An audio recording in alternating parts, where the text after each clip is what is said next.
Ladies and gents, welcome back. It's been a whole other week.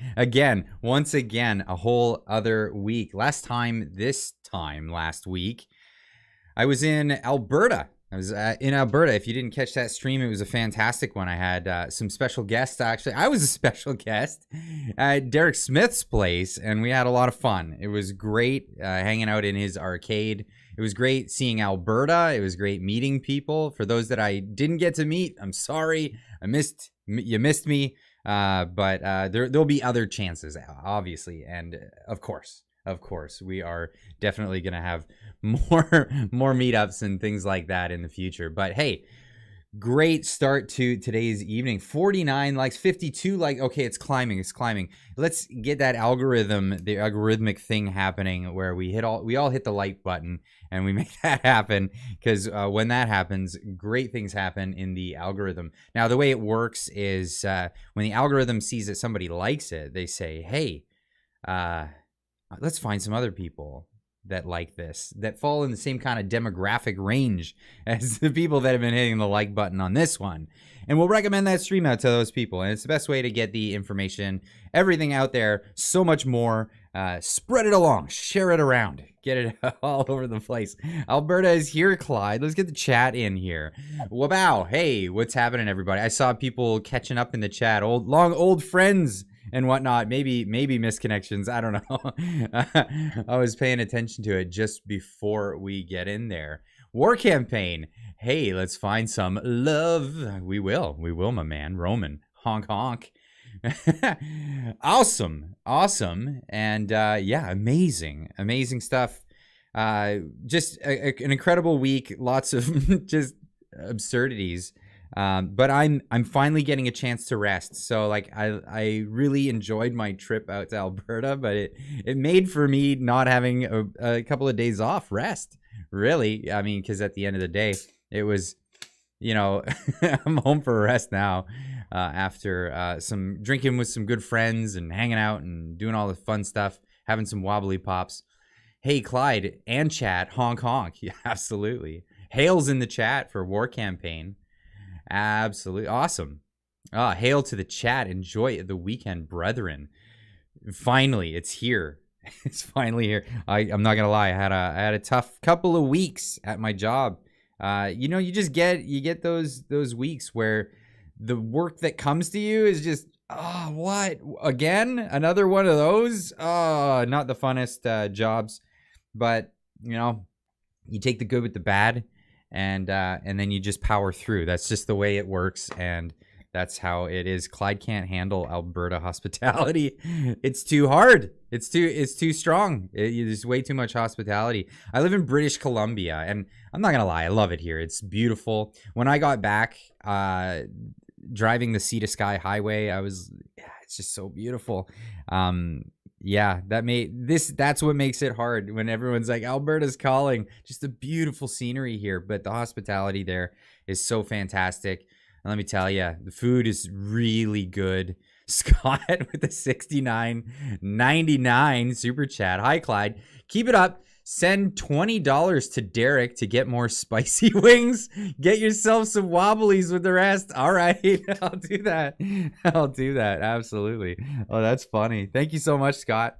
Really appreciate that. My crap top crashed last week just as you introduced Tamara Leach. I just found out that I was pronouncing it wrong all that time. Brave and Google. I don't play well. Oh, they don't. Oh, okay. Brave and Google don't play well. You recommended Brave.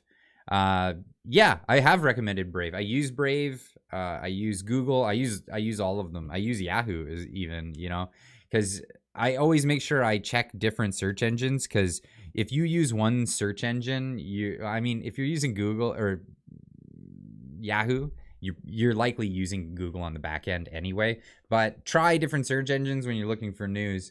I can't vouch for all the browsers. So Brave browser is one of those ones where if you have it set to the most secure settings, it breaks a lot of websites. So there's some things that you just can't get around. It is what it is. Excuse me. And I think YouTube's one of those too. If if you have the Brave browser set to like absolute security, not the best, not the best thing. Notice how he ignored Bing, lol. Oh, okay, I'm gonna talk about that later. Okay, that's something to talk about. That's always been the joke too. What is it? Internet Explorer. They changed it to stunningly brave. Yeah, that's right. They changed it to Edge, Microsoft Edge, and the meme was, it's actually funny because the top query, the top query on Bing, which is Microsoft search engine, is Google. It's their number one search query. QWERTY. I keep saying QWERTY. I'm a keyboard junkie. Query. The number one query is yeah. That's absolutely Google. So a lot of people, and it's funny because Edge is known. Microsoft Edge is known for, what's the top function for it? When you get a new computer, you use Edge to download Chrome. that's just the way it works. Yeah, man loves his QWERTY. I do, my man. I do. I'm not getting on with any other kind of formats. There are other formats. Some people get used to them. I'm working on a new build. I got a new build going on right now. I took out all the old switches in my keyboard. I am that much of a dork. I rebuild keyboards, and that's my fun hobby. That's a thing that I do. So take that with a grain of salt or whatever. But I'm excited because this one's gonna be awesome. It's gonna be really good, a really good build, and it's my mobile one for when I go to Japan, which is coming up soon. Very soon. Holy cow. We've got only, and I'm hoping I'll be permitted to go, because I didn't do all the hokey pokeys that they require of you. But right now they're saying you can do a PCR test, and if you pass the PCR test, then off you go. You can get on the airplane. So let's just hope I don't get a false positive or some junk like that. Has a new GFX card to install and chooses to rebuild his keyboard instead. That's how much of a keyboard junkie I am. This nerd makes his own keyboards. Yeah, love it, brother. Absolutely, man. Absolutely. I have my pride and joy, but I gotta show it to you because now we've mentioned it. So this one is actually my pride and joy. First, I'll get to this. Sudbury Saturday night. Oh, the girls are at the bingo and the boys are getting stinko. And Sudbury Saturday night is leaving super chats in Clyde Do Something's YouTube live stream. Clyde, I really enjoyed the live stream last week. You so need to have a reunion show with Tamara and Chris when they can talk freely. Yes, I'm gonna actually be having Chris on in a couple of weeks. I have him scheduled for a podcast. If you don't know, we've been doing podcasts on the channel, and not a lot of people know because the algorithm really likes to recommend my morning videos. But this is a thing.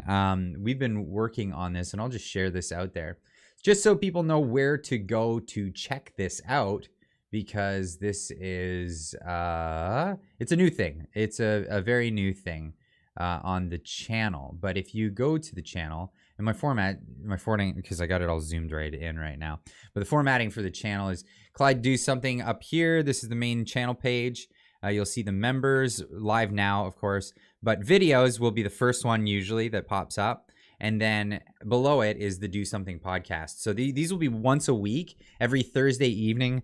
I'm going to really try my best while I'm in Japan because I'll be gone for a month to fill these spots. But yeah, that might get sporadic. But for the remainder of every other week, it's going to be Thursday at 6 p.m. Pacific, so 9 Eastern. These will premiere. And when I mean premiere is they post up as a live video. So the video is playing live, and there's an active audience just like you guys in here right now. So you can have a chat. You can chat with everybody as it's playing, and everybody's watching it at the same time. After which the videos go up and they stay up as a live video. So that's something to look forward to. So I'm gonna have Chris Barber on Not next week, but the week after. I've got Rod Giltaka coming in next week, and that's going to be fantastic. Keyboard nerd, eh? Sweet. Favorite switch type? Cherry brown for me. Okay, I'm a linear switch guy. So reds are linear switches. I use different switches. This is my favorite one. This is called this is a KBD Fans Tofu keyboard. The body of it's actually aluminum. It's not like plastic. It's billet aluminum, and then there's a big heavy plate on the back of it, a brass plate that makes it very hefty. This one's out of commission right now because I had an electrostatic discharge that took out this row of keys, which I'm really disappointed about, but I need to do some better insulation for it down the road. But it just sounds so buttery, and no rattle to the stabilizers, which I'm really stoked about. But I'm actually going to be taking the switches out of this to put it in that one, and then I'm going to do something else for this. But yeah, anybody who knows Keebs keyboards will know, yeah, the cherry browns you said. So you like tactile switches. Some people like them clickety switches that make all clacky noises. I like the linear switches, but I dork out this much. I changed the curve of the springs in them. See there, it's a slow rate curve spring. So they're cherry blues. Yeah, Ro, you can, if you're listening to his live streams, you hear it a lot. It's very clacky, clicky. He's all about the cherry blues. Yeah, I got no issue with that. I'd hate to work next to somebody who has cherry blues. I wouldn't be able to do that, but I work in an auto garage, so I'm fine. Lots of noises there. But yeah, we nerd out all the time, Jonathan. It's just a thing I do. It's just a thing I do. But yeah, I even changed the curves of the springs, so I dork out massively, but I love it. It's a thing. We all have our own things, I suppose. But that's the way she goes. Anyway, yeah, so gonna be doing that. That's just a personal thing. Clyde likes to hear his switches click and clack. Yes, I do. I like the sound of it. This was one of the first boards I actually built, and this is there it is. This is one I had to solder everything on this board. This is a HyperX keyboard, but I took it all apart and rebuilt everything on it. And that's my main driver right now. But do you know the name KBD? Yeah, KBD Fans. That's where I got that's the Tofu 65%. It's a 65% keyboard from KBD Fans.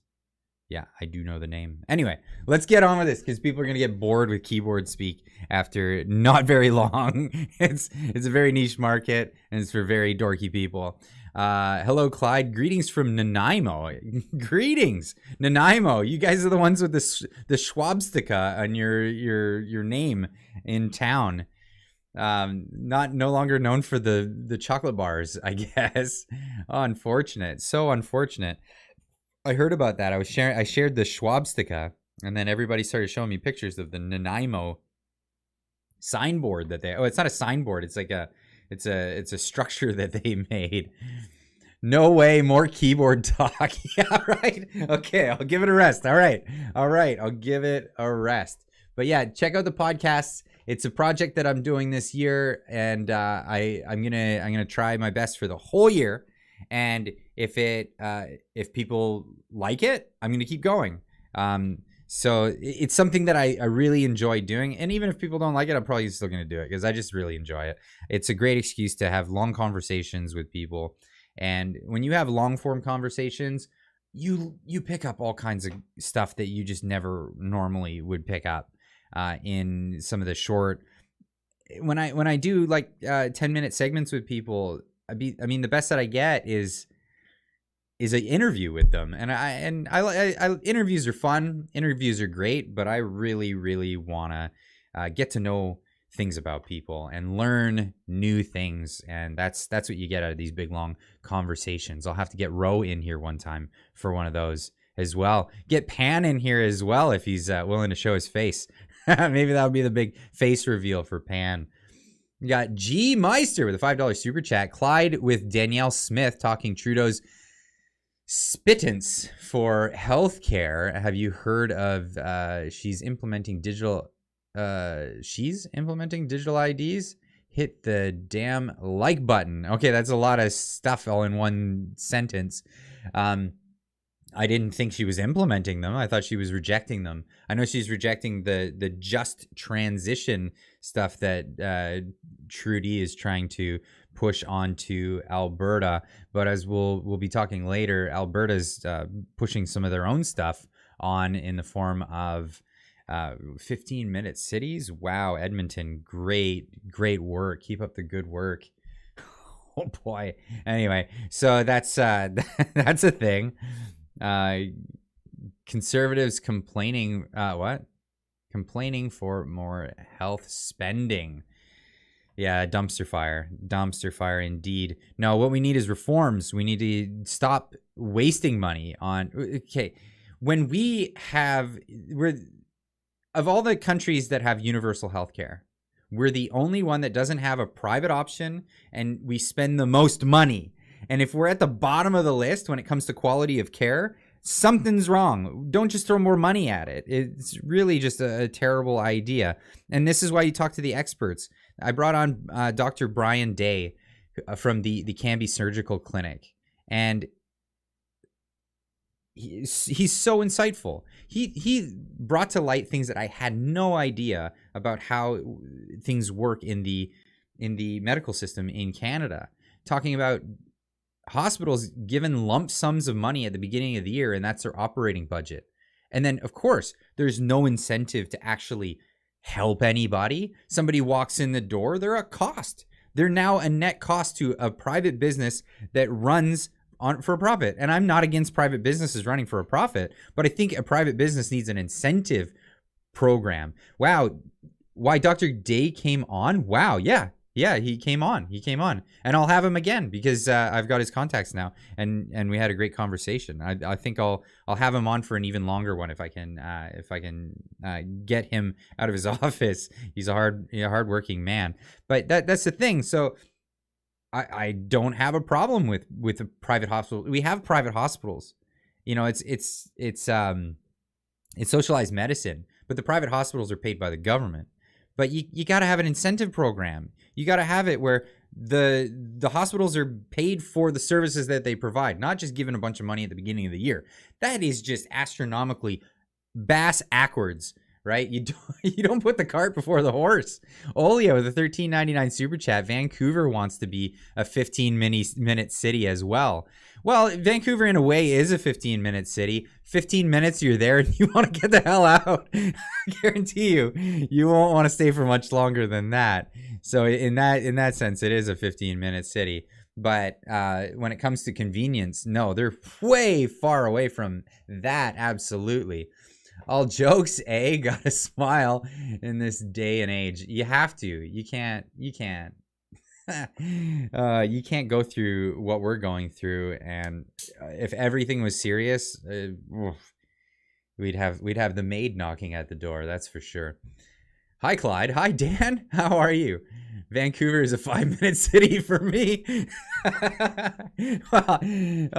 Vancouver is more like a 2-hour city because that's how long it takes to get from one side to the other because of their poor city planning, and their roads are terrible. So yeah, I don't live far from Vancouver, but I try to stay away from there as much as I can. I only go when I absolutely need to. You do you, and do not let anyone pull you. No, I'm just gonna keep being me. This is what I do, and I love it. Smart city. We're gonna get into smart cities. Been in the pipes for a long while. Lockdowns, a little taste of the future. You get a whole more 10Ks. So 15 minutes. Well, okay, we're gonna get into that after. Let's get into some of the other stuff. I went on a trip to Alberta recently. It was my first time to actually hang out in Alberta. I've flown over the province many times, as a lot of people have. That's flyover country, right? It's a term that they have. But yeah, absolutely. Clyde, any hot wings tonight? I wish. Holy cow. Actually, I ate some of those hot wings after. They were really hot. Like, don't get me wrong. But maybe Derek doesn't eat a lot of spicy food, so he had a hard time with that. But they were really hot. They were, and I ate a bunch of them. I didn't eat all of them. No, and they were cold by the time I got to them, so that was sad. I'd like to try them again, but fresh this next time. I heard that's the way it is with that hot wings. No, hot wings. What's it called? Hot Ones, the show, the interview show. They're just like cold and dry by the time they shoot the interviews because they get them ahead of time. I'd love to do Hot Ones. That would be a fun show to do. But Tabor corn, yeah, absolutely. We'll try to get some of that this summer. Hopefully, we're gonna go out there and hang out. I'd like to go see the Stampede. That's something I wanted to have happen or be a part of at some point. And why not this summer? That should be a good time to do things. The pokey ones, yeah. Anyway, I've got my Japan trip to worry about. I'm gonna go with that. Hot moose wings in Alberta. There you go. Not buffalo wings, moose wings. But hey, I had a great time in Alberta. Here's a little shot of some of the crew I was hanging around with. You may see some familiar faces in there. I had a great time. Had a really good time. Great people. Good, just great attitudes from everybody. And had a lot of fun. And got to do a little flag waving and shaking some hands and all of that. Clyde is from Windsor. He knows corn. Absolutely. Peaches and cream, some of my favorite stuff out there. But I mean, apparently Tabor corn is a big thing. And that's something that, maybe people from Alberta have never had peaches and cream. Because it's so good. It's so good. I can't stress how good peaches and cream corn from southwestern Ontario is. It's fantastic, but that's just the thing. It's just the thing. You can buy it in the cans, but if you get it from the farm, it's the greatest. It's the greatest stuff. I'll try your Tabor corn. I'm sure I'll enjoy it. I'm sure I'll love it. But it's peaches and cream. It's always won my heart. It's the thing I remember the most. But hey, I got a little thing in the mail today. A few things actually. I got if Alan is out there, I did receive your letter, and thank you very much for that. For those that don't know, I did set up a P.O. box because people kept not bothering me. They kept bugging me. They kept saying, Clyde, you got to open up a P.O. box. We're going to send you some stuff. So, okay. All right, I'll do that. And then I set it up, and so Alan, I got your letter. Thank you so much for that. That was very kind of you. And then I also got something from some people that I've been reading their articles recently, and well, that's Get Woke Up, exposing the woke madness. Of course, it always looks messed up because I have a dark mode plugin. But I think this is how the website's supposed to look. There we go. That's better. Get Woke Up, exposing the woke madness. Check out their website. Go follow them on social media. But they sent me some goodies. No joke. They actually, I got a shirt from them. I got another shirt. I'm not wearing it right now, and it's in the house. I'll wear it another time. It was great. We have to get you white hatted next time. You're in Cowtown. White hatted. Like a white hat? Like a hat that's white? Or is that a phrase for something? Because I ruin white hats because I'm a mechanic.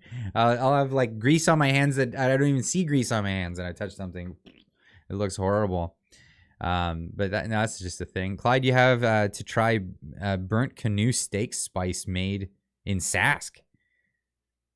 I'll send you some. Okay, send some. Sure. There's a P.O. box. It's in the about section on the YouTube channel. So check it out. It's out there so people can check that out. But I also got some stickers, and I don't know what I'm gonna do with these, but I'll stick them to a thing, I guess. But thank you guys. I really appreciate it. Go check out their website, because I've been reading articles of theirs lately, and I keep getting messages. Thanks for reading our article. It's amazing. Okay, cool. Thanks for having me read your article. It's great. So here's a fun little article that they have up today. And this is students against mandates fall in love with Vaccine-Teens Day. I can't pronounce it right. Vaccine-Teens Day cards. So these are new Vaccine-Teens Day cards that people are handing out. They're a lot of fun. Because everybody loves the memes when I share some of the memes from the community. And what better way to start off our meme-alog, our meme-tage, than going through this article, because these are some good ones. Fighting war with love in my ivory tower mask battle.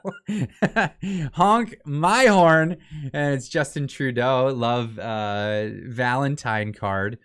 A group of students fighting school mask mandates. Yes, those are still a thing. Believe it or not, yeah, university students right now, college students, they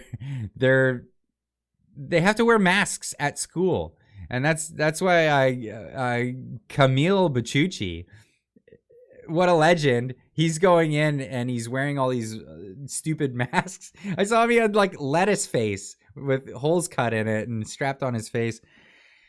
Oh, love that man. He's doing good stuff. But anyway, people are finding their own different ways to just mock this whole thing. But yeah, yes, those are still a thing. They're fighting these school mask mandates, and they're proving to be mandate heartbreakers with their hilariously satirical Valentine's Day card fundraiser. But despite their creative efforts, they're seeing no love from big tech. Oof. A couple of months ago, I came up with an idea of a Valentine's Day card after joking about Dr. Fauci being nominated the sexiest man alive, says Students Against Mandates. That's Sam. Well, they got their own website? Oh, okay, they do. We'll check that out. There, let me open it in a new tab. There we go. Founder and graphic designer Lee Vossen. The material wrote itself. I want to jab you with my needle.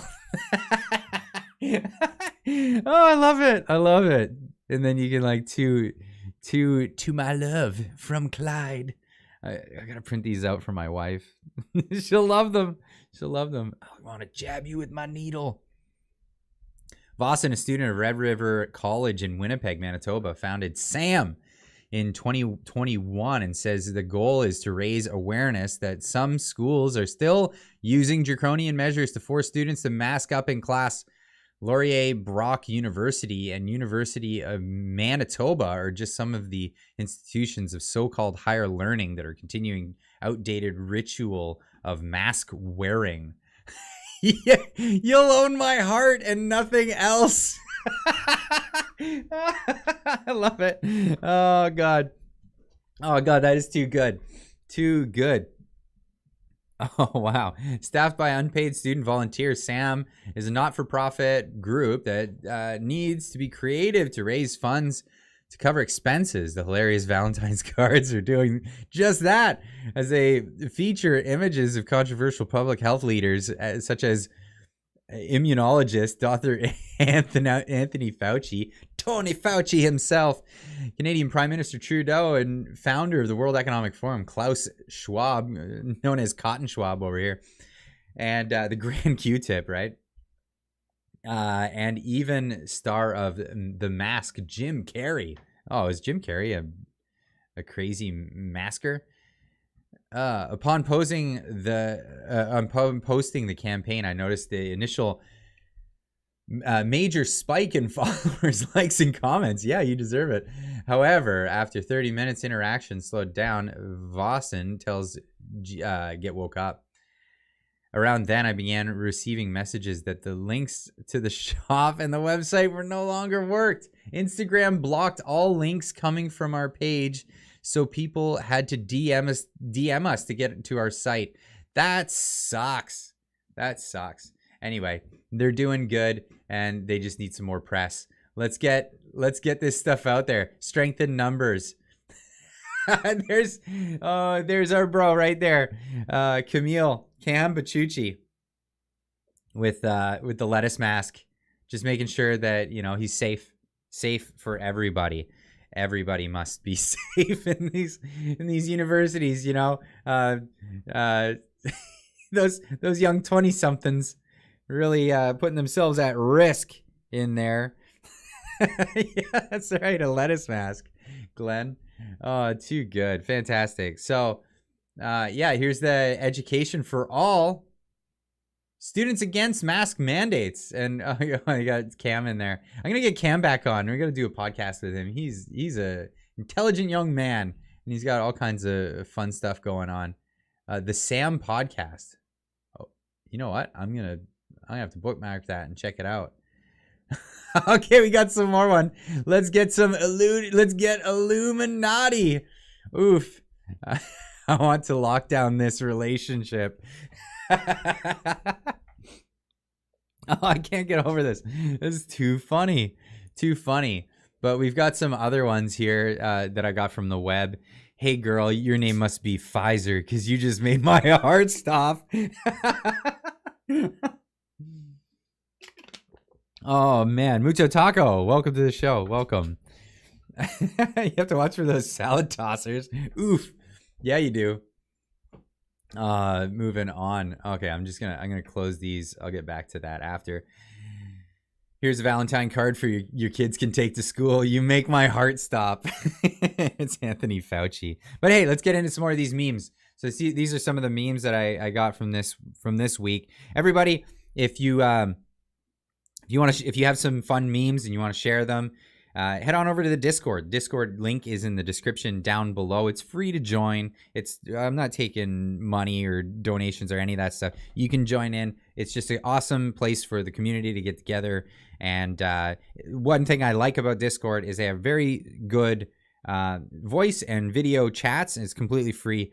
Go join. And there's a meme channel where everybody can share their favorite memes.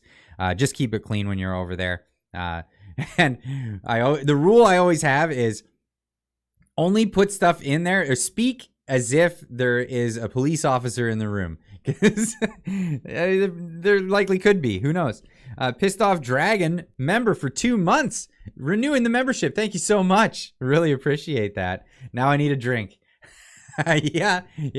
After the live stream, that's when I usually have my wobbly pops. I'll join everybody in the Discord, and we'll all hang out for a while. That's the plan. But yeah, when you're in the Discord, there's the memes channel. Leave your memes in there. They're lots of fun. There's all kinds of different discussions going on in there as well. And let's check out some of these other ones submitted by the community this week. Love to see it. Now follow me for more recipes. Okay, that's how it's done. That's how it's made. Perfect. All right, Nebraska. Oh, here's that one. Didn't Elon Musk share this one a while ago? You got to zoom back out to see. So this is people who were just, kind of center left. And then the left started running really far left. And that's the Overton window. So anybody who's just kind of centrist, compared to how crazy far left the left has gone, looks right wing. Crazy. Anyway, this is what victory looks like. Any mechanics in the room will understand this. I don't know if I'm gonna even try to explain it. Everyone else, including mods. Hello, everyone else. Clyde and everyone else, including the mods. Okay, so everybody, everybody. Hello, how are you, Tiana? I always. Oh wow, that's a difficult one. Tiana Min Square, love it. Okay, get it. I get it. I definitely get it. But yeah, this is one. Every mechanic will get this one immediately. Remember, boys, if they weren't tyrants, they wouldn't take your stance against tyranny as a threat. That's good. I like that. Definitely like that. This is a reader. Anyway, here it is. FYI, we're calling the Great Reset the Fourth Industrial Revolution now because it doesn't poll well in our focus groups. But don't worry, we stand by our statement that you will own nothing and you'll be happy just to have your life. We'll start dehumanizing our opponents as soon as we can justify killing them. Wow. That's just the way Marxist revolutions go. Okay. Yeah, that's true. Yeah, these guys, they're no different than your utopian Marxists. Same shit pile. Same shit pile. That's where we are. Funny. Anyway, it's called a smart city because if they called it a concentration camp, you might not want to live there. Maybe not. Just maybe not. But we'll call it a smart city because it's so smart. But they are fascists. Yeah, well, okay. There are some small distinctions between the communists and the fascists. I mean, the fascists were National Socialists. So, I mean, yeah, right. I never understood that whole thing where they're left, and then you, as soon as you become a nationalist, leftist, you're full horseshoe over onto the other side. I don't believe that they're of the right. I don't believe that Mussolini and Hitler were of the right. I believe they're absolutely of the left. But I could have that argument with somebody someday. But let's keep it to memes for now. I state that due to the corporatism. Absolutely. But the communists, well, I mean, then you would call the communists in China fascists because they've utilized the communists have all but abandoned the idea of not having any fashion of free market. So they utilize the facade of a free market in order to gain wealth. So that is a thing. So yeah, you're right in the sense that they're corporatists as Mussolini defined. But yes, they're definitely socialists. Maybe walked back anyway, we can get into that. The philosophy of these philosophies. Trudeau, the quicker fucker offer. Okay, I like that. That's good. Moving on. Okay, we are allowed to study now. This is 1909 when women gained the ability to go to school. We are allowed to study now. Wonder what the future will bring. 1919, we're allowed to vote now. Suffrage. I wonder what the future will bring. 1977, we can work without our husband's permission now. I wonder what the future will bring. 2022, define woman. I have no clue. Oh, funny. Funny story about this. So the whole concept of women not being allowed to go to school and that. So way back in the day, women were like even aristocratic women in Japan. They were not allowed to read. They were not allowed to read like kanji and all the elaborate Chinese characters.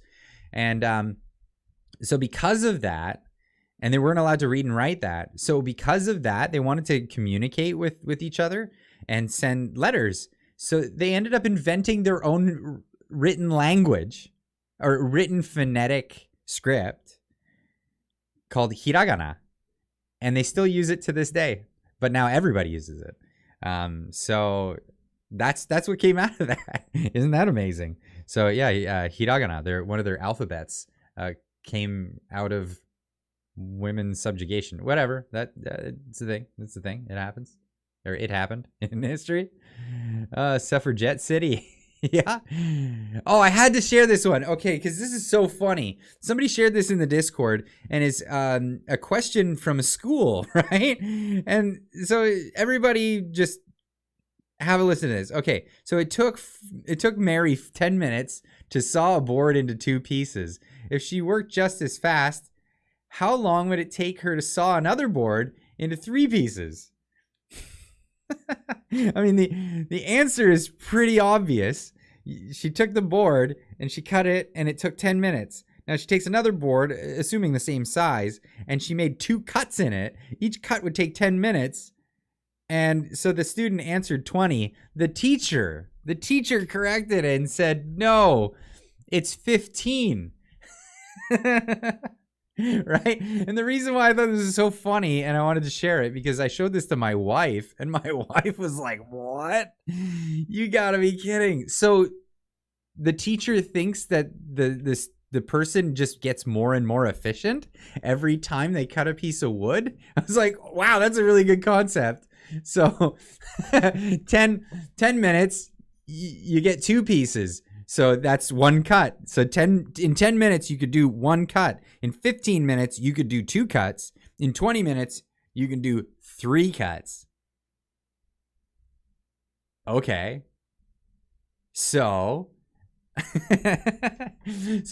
what we're saying is, so in 10 minutes, the first cut that you make, it's going to take you 10 minutes. According to this teacher, and you're going to get really, really efficient by the end of the day. Trust me, because the second cut only takes you 5 minutes. The third cut, it just gets more easier and easier as you get along until every cut you're hacking through those things like a power saw.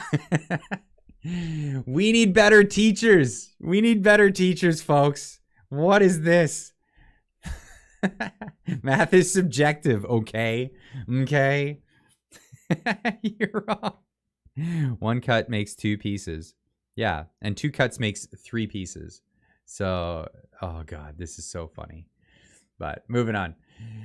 One of these people banned dissidents from leaving the country, shut down protesters' bank accounts, declared martial law, and banned protests against his regime. The other person is Vladimir Putin. So 20 minutes. Measure twice and cut once. Oh, yes. Yes.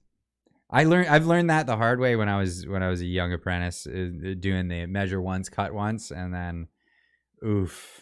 Yeah. That cost me money.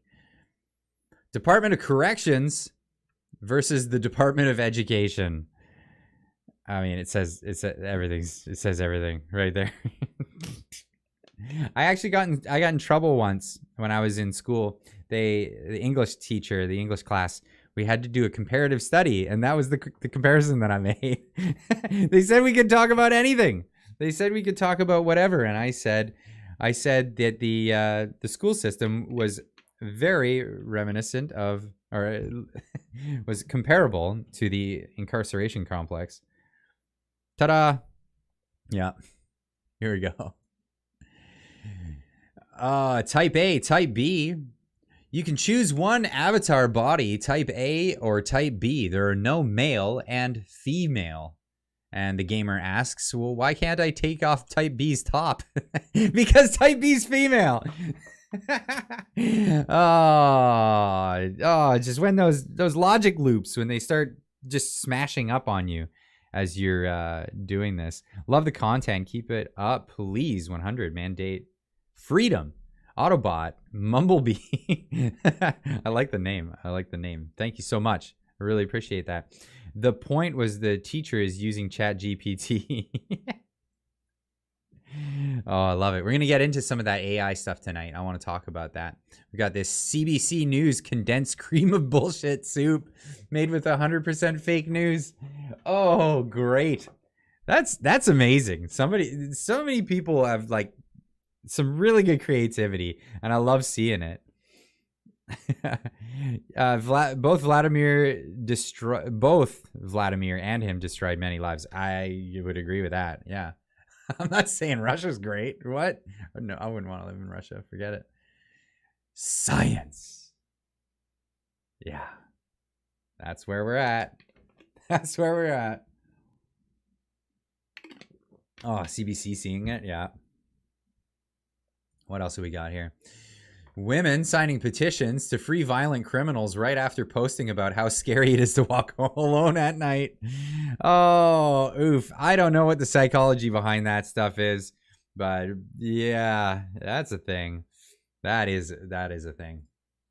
Moving on. Is 8 a lot? Depends on context. $8? No. Number of times Trudeau broke ethics violations. Yeah, that's the thing.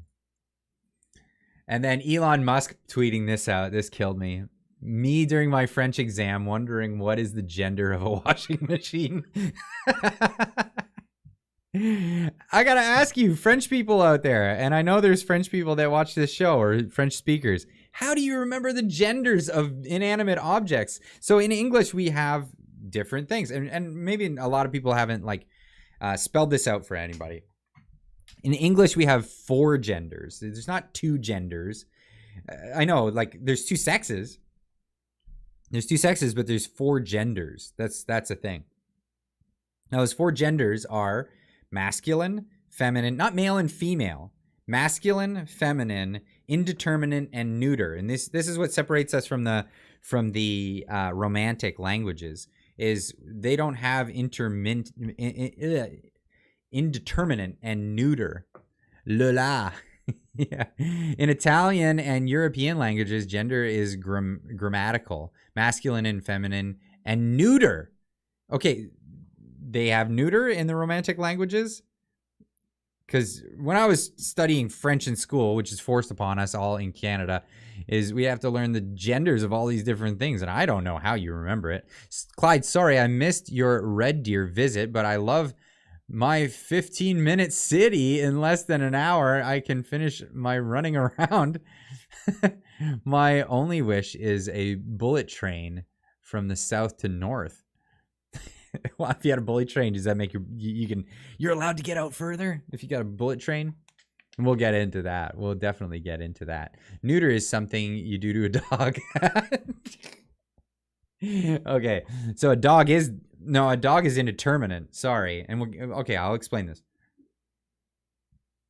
Okay, so masculine, feminine, not male, female. Masculine, feminine, because male, female, those are the sexes, right? Now, biological things have sexes. Inanimate objects are neuter, right? So a thing like so in French you would have like a le or a la for a pen. I don't know what it is. I forget. It's the thing when you're forced to learn something, you tend not to want to learn it. I mean, I learned Japanese. There's no masculine, feminine in the grammar in Japanese. It's not a thing. There's masculine and feminine, but not for inanimate objects. It's just more similar to English. But anyway, une pen, I guess, whatever. But in English, this is neuter. There's no gender. It can't have a gender because it's not a biological thing. The thing doesn't have a sex, so you don't assign a gender to it in English. That's how that works. Now, there are things that are indeterminate. So particular nouns are indeterminate, like dog, like deer, like cat. It's indeterminate because child, right? These things, they're nouns that are talking about a biological entity, a biological thing, but the sex of the thing is not told in the noun, so that makes it indeterminate. You don't know which way it'll go until you find out what the sex of that thing is, right? To which then afterwards you can assign gender to it by giving it a name like a bull or a bitch. I mean, for dogs, right? If you a bull or a cow, these are gendered words, so they have masculine, feminine genders, but we don't have to conjugate them like French. So pen is masculine, stylo. Yeah, there you go. It's a stylo.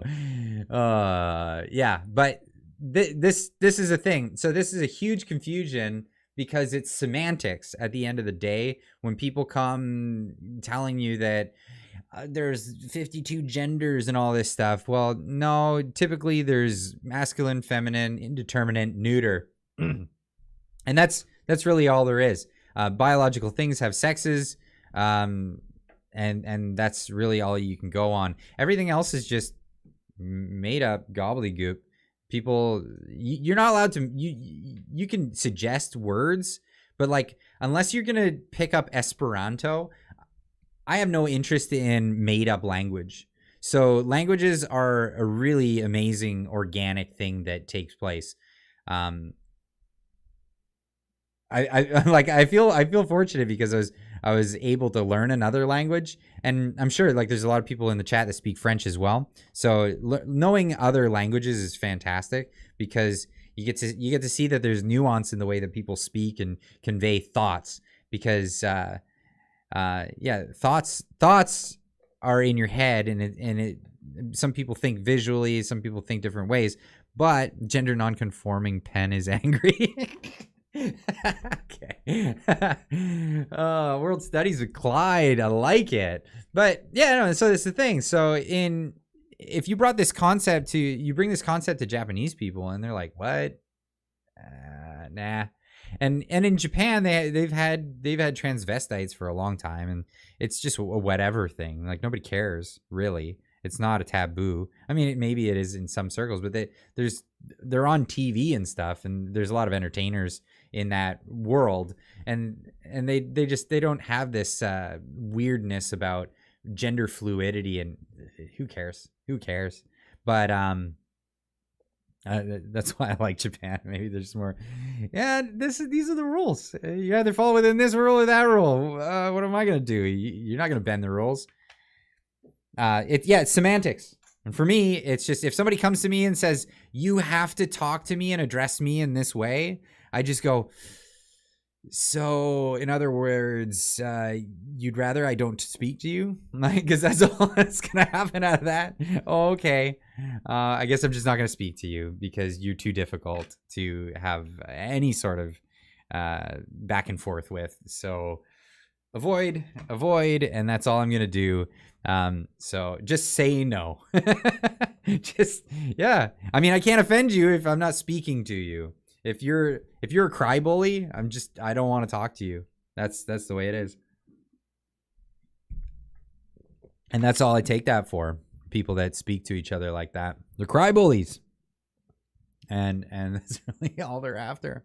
Really all they're after. I got one more meme. This one killed me. This one cracked me right up. Want to know the difference between a UFO and a woman driving? Turn your phone upside down. Oh, it's killed me. You'll have to flip your head upside down or whatever and look at this the other way around. As soon as you get it, you'll get it. If you don't get it, sorry. You gotta turn that neck or flip your thing around. But that's yeah. This one killed me. Anyway, let's move on. Let's move on. Okay, we had a competition between Christia. It's not Christina. It's not any of that. Christia. I had to try to find a picture of her smiling. Because that's a rare beast right there. That's a rare. Oh, wow. Oh, boy. Oh, UFO talk tonight? No, we're not doing UFO talk tonight. Oh, there's an alien right there. Oh boy.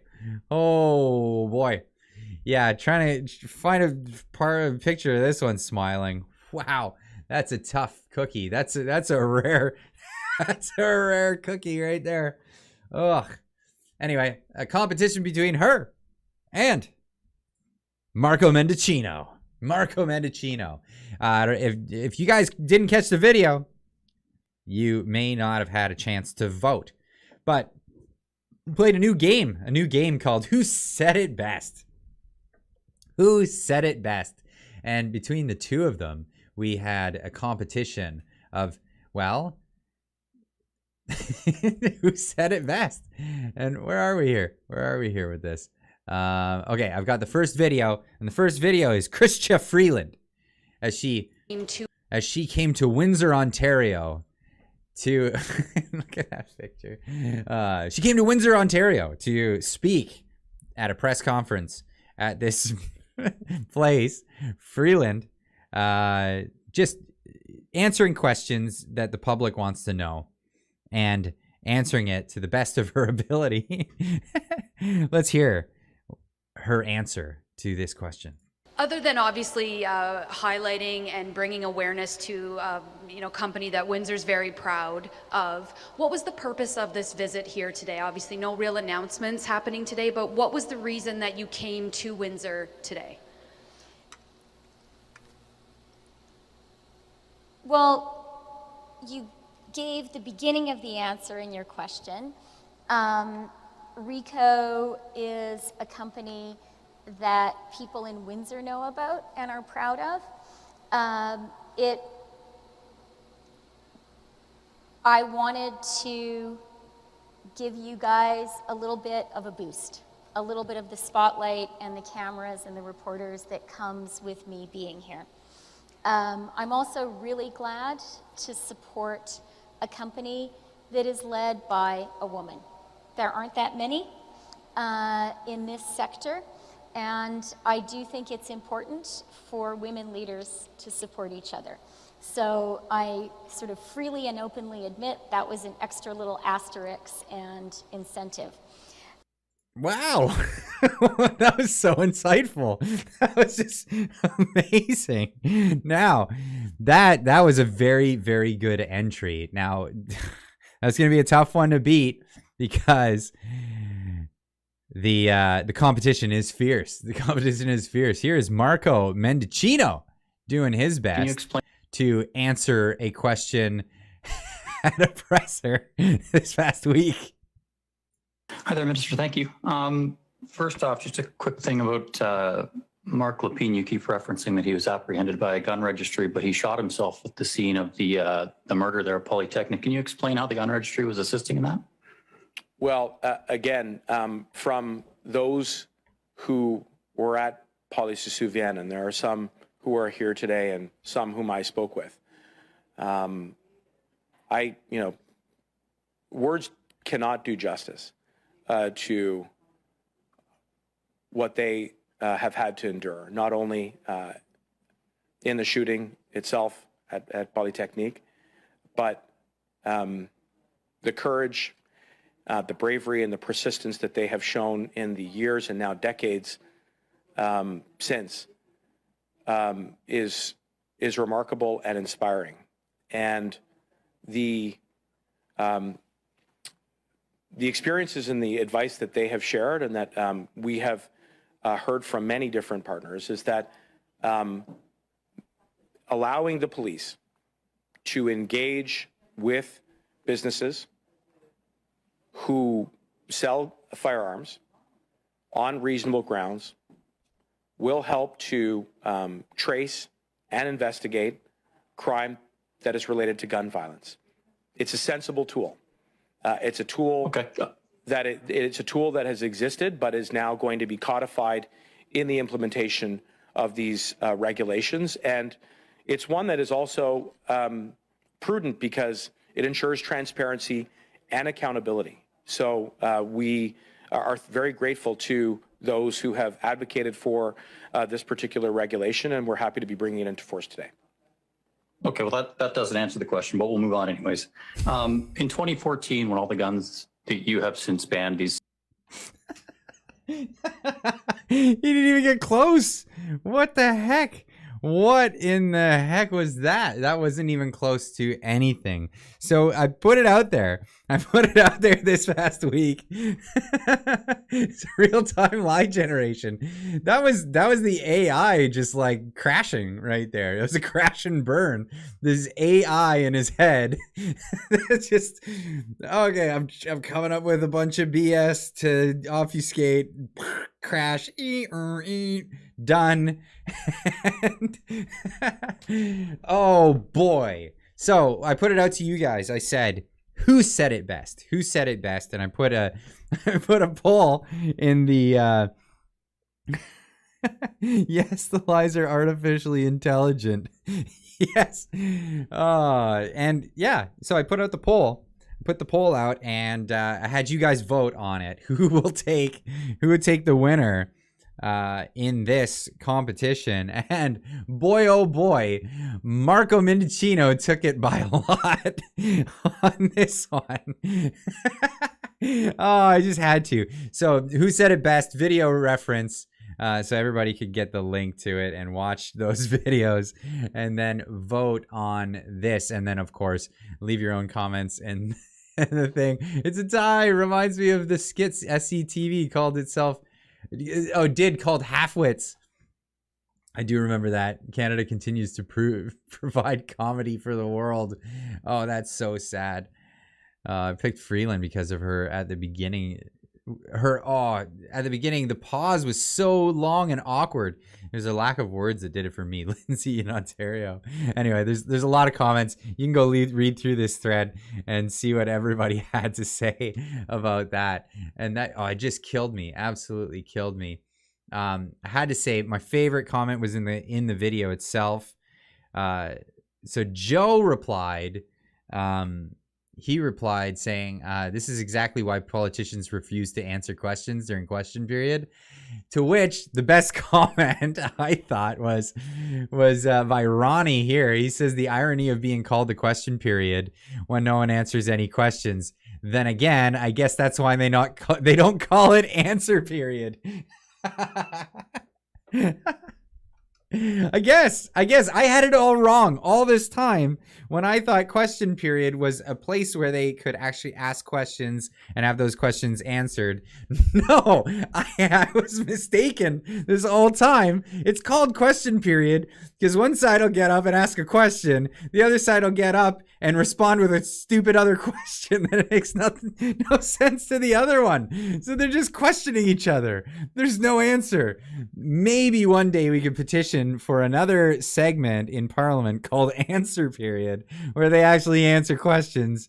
But until then, we were all mistaken on what question period actually meant. And thanks to Ronnie 4097 for making that clear for me. Absolutely. That kills me. That really kills me. I didn't realize that I had it wrong all this time. That is... Oh, why bother? Why answer any questions? Wow.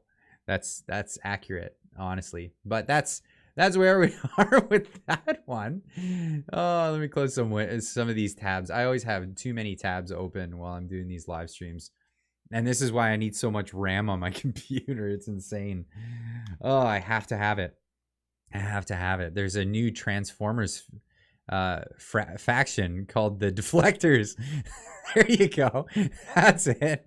The Deflecticons. Oh, that kills me. Oh, somebody's got to get a hold of Freedom Tunes and get them to do a cartoon of that. Answer period will just be hours of Trudeau answering how a dog would wear his pants. We saw that. Oh God, that was the dumbest thing ever. The bot says, "Give me your keyboard." I like my keyboards. I like keyboards too much. It's becoming an issue. Maybe it may be. Anyway, I was going to cover this story about a plaque commemorating a thing in Ottawa, but the plaque got removed. So now I'm going to be covering. I'm a true keyboard warrior. I got it. I get you. I get you on that one. Clyde's so wholesome. Thank you guys. You're killing it tonight. You guys are. This is always fun. This is what I love about the Friday live streams is because, I can only be so serious in my videos every day in the mornings. I wake up in the morning. I try to sleep on the news so that I'm not like all riled up from the whole day. Because if you do the news in the morning, then you're not all riled up, and then you can kind of laugh at stuff. But I try to be a little more serious when I'm doing the news in the mornings. But this is why I love the Friday live streams, because I get to have this moment with you guys. It's a lot of fun. It really is. I really enjoy it, and I look forward to it every week. So here we are. Anyway, let's get into this one. So this was a plaque. I just had to cover it because it's so dumb. So plaque commemorating Battle of Billings Bridge during Freedom Convoy removed. Newbie 431 gifting 10 memberships to the channel. Lucky 10 of you are getting memberships for free. Thanks to Noob. Get in there and comment. Thank you, Newbie 431, for doing that. Much appreciado. Mucho taco. And we love you, Clyde. Love you. Who doesn't love a taco? Jeez. Taco Tuesday, forget it. I'd have tacos every day. I really would. But yeah, thanks. Thank you, Noob, and everybody get in there and thank Noob for the memberships that were gifted. Amazing. And enjoy those emojis. I need to get working on some new ones. I was working on a wobbly pop one. That one will be good. Anyway, let's get into this. The Battle of Billings Bridge. Didn't hear about that one. Yeah, no, you didn't. Because it was inconsequential. But nonetheless, plaque commemorating Battle of Billings Bridge during Freedom Convoy was removed. It had been removed, and it was so sad, and that's why they had to make a news article about it. Commemorative plaque celebrating a watershed moment of citizen resistance to the Freedom Convoy last year. I'm glad that finally I didn't call it a so-called Freedom Convoy. It was the Freedom Convoy. Last year has been taken down. The plaque commemorating the so-called Battle of Billings Bridge, when hundreds of people blocked an intersection to prevent convoy protesters from driving downtown on the third weekend of occupation. The plaque, designed to look exactly like an official City of Ottawa plaque, including the 666. Oh, what is with your symbology, Ottawa? Come on, get with it. I'll show you that in a minute. It's gross. What are you doing? Why the mark of the beast on your... Anyway, the plaque is designed to look exactly like an official City of Ottawa plaque. It was posted near Riverside Drive and Bank Street at this spot on February 13th, 2022. Everyday citizens and Ram Ranch residents, I'm going to get into the meaning of that just shortly, members peacefully stood in the way of those who trampled citizens' right to peace, free movement, and free expression, read the plaque. Okay, just like Ottawa did to the rest of Canada. Okay, I feel so bad for you. Free movement and free expression, the plaque read. This plaque commemorates the ordinary people who did something extraordinary when their leaders would not. They stood up against people who wanted their rights back. Oh, God. However, by late Thursday night, the plaque had been... Oh, sorry, I got to do the other voice. However, by late Thursday night, the plaque had been removed. A tool that appeared to have been used to remove the plaque was left at the scene. The scene of the crime. The plaque was made of brass and glued onto the bridge with construction adhesive. It is not clear who made it or put it up or who removed it. The city spokesman confirmed Friday morning that they did not remove it. The city of Ottawa was not responsible for the installation or the removal of the plaque mounted to Billings Bridge. It had the statement attributed to Alan Gonthier, the general manager of Public Works. Anyway, they took the dang thing down. Here's the plaque. So what they're not showing, I gotta get the original photograph of it. Oh, let me grab it because the link was taken down. The link, they changed the link, of course, right? So they don't keep the original link. They just edit the news.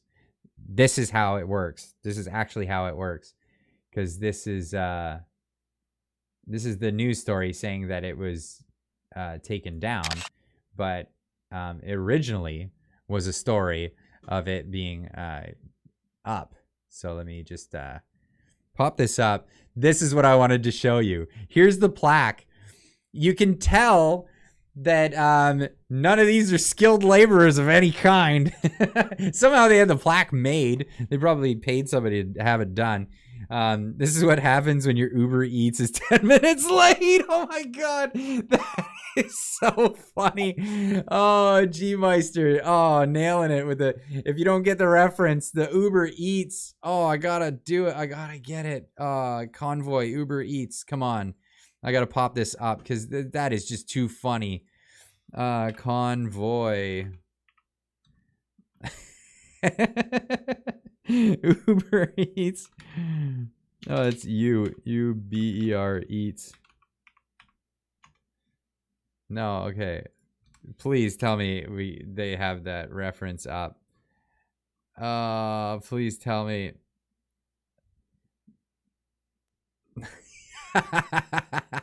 Ladies and gentlemen, we got it. Here it is.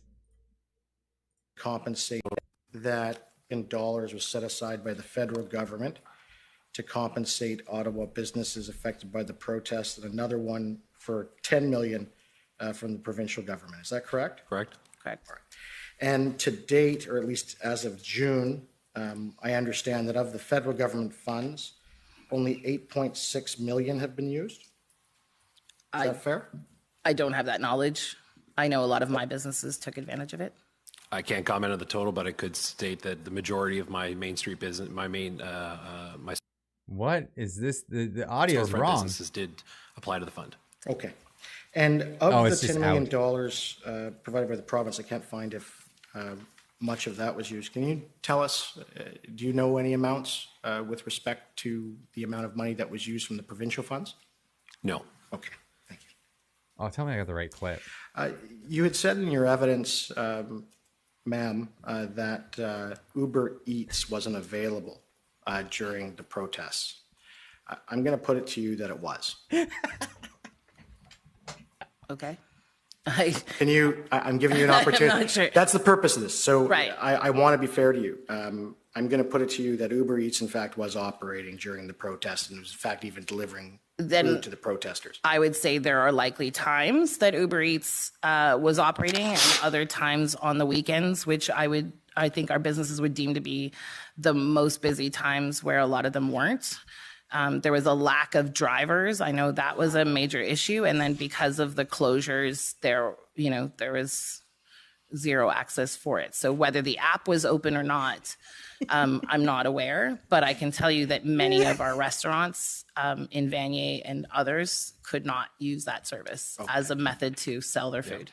And further to that, some would make the orders and they wouldn't be picked up. So there was an additional loss. Okay.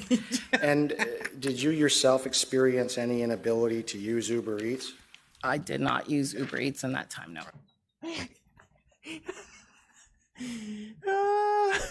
I did not use it. I did not use it. Yes, you did. Yes, you did. Yes, you did.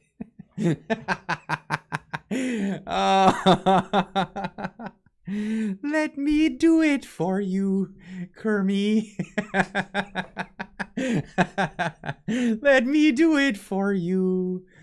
Let me order the Uber Eats for you, Kermie. Kills me. Chat, you guys are having fun with this too. I'm glad I'm not the only one. Oh my goodness. Oh boy. Oh boy. Oh boy. Oh boy. Oh boy. I'm also a client. I'm getting that pain you get in the back of your neck when you're laughing too hard. Oh god. Oh. Are you sure you never use Uber Eats? Oh boy. Oh boy. Oh boy. Somebody declare a state of emergency. She didn't get her Uber Eats. Oh, but here we go. Here's the thing. Here's the plaque that they hung. And of course they when you get rid of all the tradies, when you out of your society. You'll never hang anything straight again. This is how it works. I'm sorry, but that's how it works. You go blocking the streets from having people come in and declare that they're having their freedom. Yeah, when I get your Uber Eats, you'll definitely get your plaques hung up crooked. Did you listen to the many Muppet shows? Yes. I love the Muppet Show. It was great. I grew up on that stuff. Oh, so good. So good. Oh boy. Oh boy. Oh boy. You can't make this up. So that's where the plaque used to hang for the couple of days of it. Now, I do want to point out something that they have in this plaque, right? So this spot on February 13th, 2022, everyday citizens and the Ram Ranch Resistance members, Peace Police stood the way of the... Okay, what that Ram Ranch thing is, and I really want to spell this out to you, because these are people that are supposed to say that they're inclusive, their inclusivity and all this great stuff. Ram Ranch, what they were doing, Ram Ranch, by the way, is a song, and it's hilarious. And it's a song that you goof on people with, because it just it sounds like a metal song. It starts off, but it's a song that you send to like DJs or streamers and stuff, like, oh, just put this song on the background. It's one of my favorites. And then it starts off and it's, oh, okay, kind of like a mellow metal song kind of thing. But then it's just like very explicitly gay stuff going on as soon as the guy starts talking, and he says it very loudly. Anyway, the way they were using it, because it's, Ram Ranch, 18 cowboys doing not very cowboy-like stuff. Anyway, what they were doing with that, these super tolerant people, was what they were doing was they were going on social media and they were flooding they had this app. I can't remember what the name of the app was, but instead of the CB radios, they used it like a two-way radio. And okay, neat. Noob's got the Ram Ranch link in the comments. You've been warned. It's very explicit, but there it is. Anyway, put it on your playlist, guys. There it is. But what they were doing with it was they were using it in a way to, first off, call truckers gay, but then shame them as gays, and then say that being gay is bad and that they're not supposed to be, they shouldn't be gay. And it's this really, really weird way of expressing hatred towards a person that you don't like by first calling them gay and then saying that that's a bad thing. Doesn't sound very tolerant and accepting and all this other stuff. But that's racist. That's right. That's right. But so this is, they I don't know how they saw this as like a good thing, because it totally goes against their message by gay shaming people that aren't even actually gay. I mean, some of the Convoy people might have been. Who knows, right? There was a whole mixed bag of individuals from different walks of life, and I'm sure there was gay people in the crowd and whatever. But that's inconsequential. But for these people to go, you're a bunch of gay people and gay sucks and you gay's horrible. It's like, that's so bigoted. It's incredible. And they were so proud of their efforts to do this. And I remember I went on Twitter and a bunch of people from that camp ended up blocking me because I pointed it out. I said, hey, isn't calling people gay and then gay shaming them homophobic? Like, this really, I don't know what kind of message you're trying to put across here. And then block, you instantly get blocked, because I mean that's how it comes across. But yeah, that's a thing.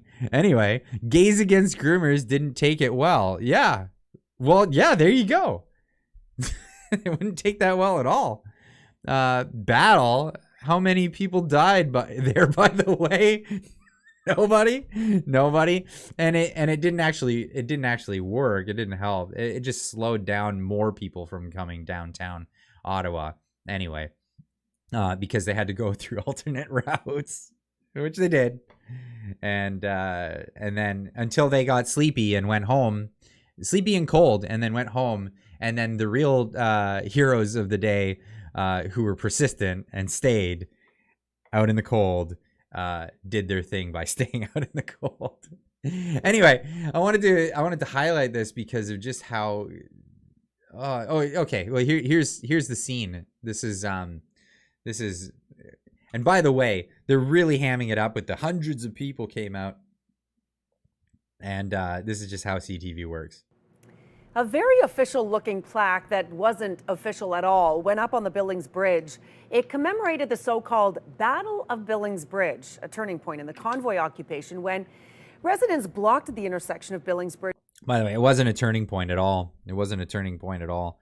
It didn't slow anything down. It didn't stop anything. The turning point was when the Emergencies Act was declared by the dictator in chief, Justin Trudeau. That was the only turning point, because everything else was a winning side for the truckers. Bridge in Riverside to prevent convoy protesters from driving downtown. It's not clear So who graffiti, made it, yeah. but the wording suggests it wasn't the chat on city, here. and it has since been taken down. Let's check in with Bill it's Carroll from the been Morning Rush on taken News down. Talk 580 CFRA. I know you're grinning on this. A lot of people sent this story your way. Yeah, they did. I started to get this last night. Dozens and dozens of people were excited about this thing that happened, and here we are at our mainstream media outlet with 5 people watching, talking about this. The bridge was cleared before then. That's good. It's funny too, because I'm pretty sure the truckers were the ones who cleared all the snow off of that bridge. And it was one after another.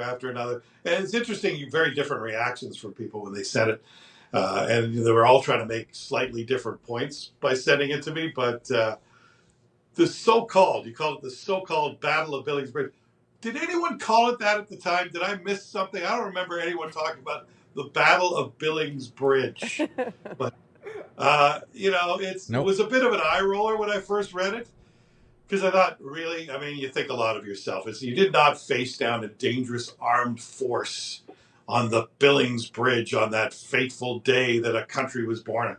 You couldn't even hang it But straight. when you start to look at it, as some are saying, what they intended here was a piece of kind of performance art, a satirical kind of protest against the city's incompetence. When you put it that way, I'm kind of jealous. I didn't think about my. Seriously, look at the Ottawa sign. Does that not look like a 666 on the O? Why would they do that?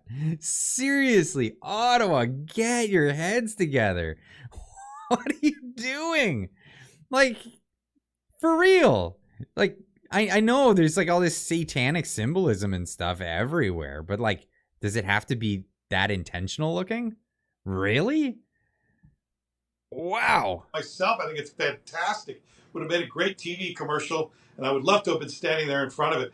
I like the fact that if you look again, is that a little bit crooked that they put it up? Because they probably did that to make it look like it was actually done by a city worker to make a point about city competence, right? And Wow, yeah, because your city sucks.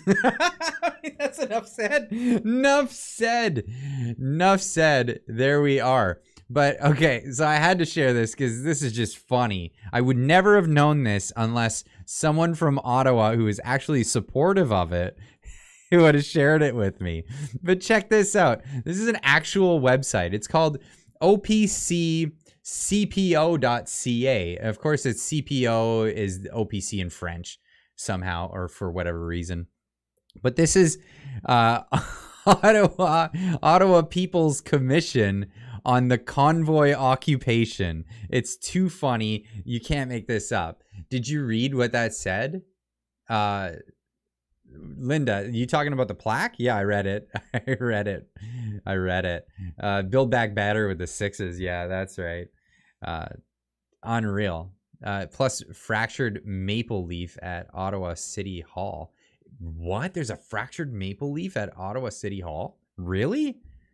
What is with you people? Holy crap. This is insane. Anyway, making our voices heard because nobody's hearing our voices. We were, only propped up by the entire mainstream media because you were inconvenienced for a several weeks. No. People for 2 years got locked down, their livelihoods taken away from them. And several weeks, I had to hear some noises. Get over yourself. Honestly, Ottawa People's Commission is a grassroots effort to promote healing and justice after the Convoy occupation of Ottawa Gatineau in 2022. OPC is an initiative of the Centertown Community Health Center, because you just need to stay healthy. What we heard. Convoy timeline. Hearing highlights. Support OPC. So, yeah, okay. We're taking donations, folks. We're taking donations. Oh, great. Let's change this. I got to go back to dark mode. Got to keep it on dark mode. Burn my retinas out of my head here. The occupations. Yeah, that's right. Oh, wow. What we heard. OPC has released part 1 of its final report entitled What We Heard. This report offers key findings and highlights testimony from hearings, community consultations, and written submissions, providing compelling evidence of the convoy occupation's impacts. A full version of the report is available here. Part 1 of the report will be released on March 2023. Blue light filtered lens for your glasses, Clyde. Works like, okay, yeah, works like a charm. I would do that, but I just like the dark mode. I do like dark mode, and I'm waiting for my reading glasses to come back. I'm still wearing my bifocals right now, and I'm struggling. I'm struggling. I hope I get them before I go back to before I get over to Japan. Aaron says hi, Clyde. Hi, Aaron. Darcy, tell Aaron I said hi. They may send in the balloons. The balloons. Look out for the balloons. Fractured or coming together. Oh, you're talking about that thing? Anyway, it was an occupation, and they go on. It was violent. Well, what kind of violence was it? How violent was it? Oh, I had the clip. Where did the clip go? Where did my clip go? I had the clip of this clip. Let's hear about all the violence that was happening in Ottawa. Here's the police chief, interim chief Bellend, telling us about all the violence that was happening at the time in Ottawa. So is it fair to say that when you use the phrase violence, you're not actually describing any form of physical assaults, are you?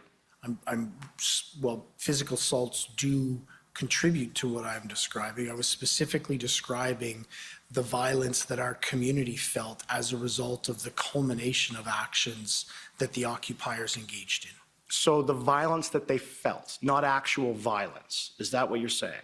That is correct. Not the criminal code definition of violence, but the violence that they felt by having incessant horns blared. Right. And by having trucks run 24/7 a day. Right. By having people intimidate them and follow them, and by having people rip masks off their head, by feeling sheltered in their homes. Well, thank you. I understand what you mean. But you're not talking about violence under Section 2 of the CSIS Act, are you?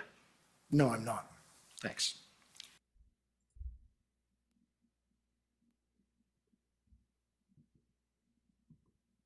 Not talking about violence. Not talking about real violence.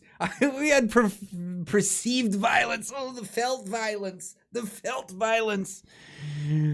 Oh no, my felt violence is feeling. I'm feeling the violence. We got it. We're feeling violence.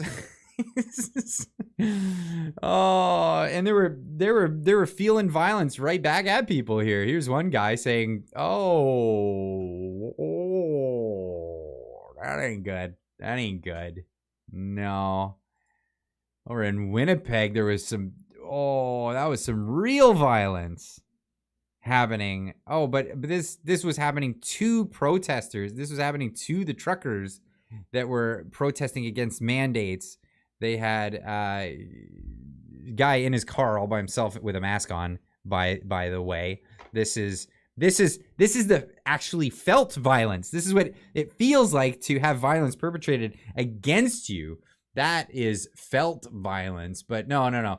No, it was violent. Overwhelmingly, the community experienced the convoy was anything but peaceful. We heard instead intense descriptions of violence. Descriptive violence.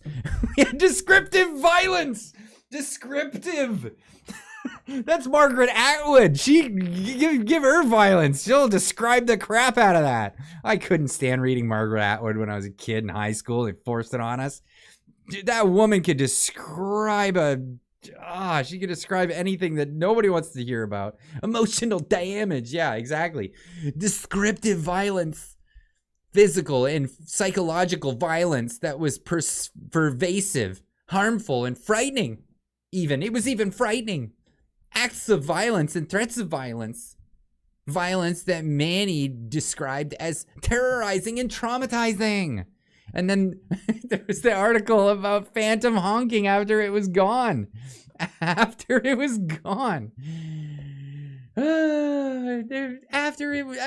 gone, there was phantom honking. I'm still hearing the honking. The honkening. As they're calling it. It's insane. Blockading residences and businesses with big rigs, blaring horns incessantly and harmful decibel levels. Convoy participants created a climate of hostility and aggression wherever they went in Ottawa. Many residents reported being accosted and even assaulted by convoy participants for wearing masks. Now that one. Okay, if anyone actually assaulted anyone, ripping a mask off somebody, yeah, do not pass go directly to jail. You know what I mean? Like that's a thing. But were there any arrests made? What kind of proof do we have? We went to that whole inquiry and they said, do you have any proof? Is there any police reports of this happening? No, in fact, violence went down in Ottawa during the convoy.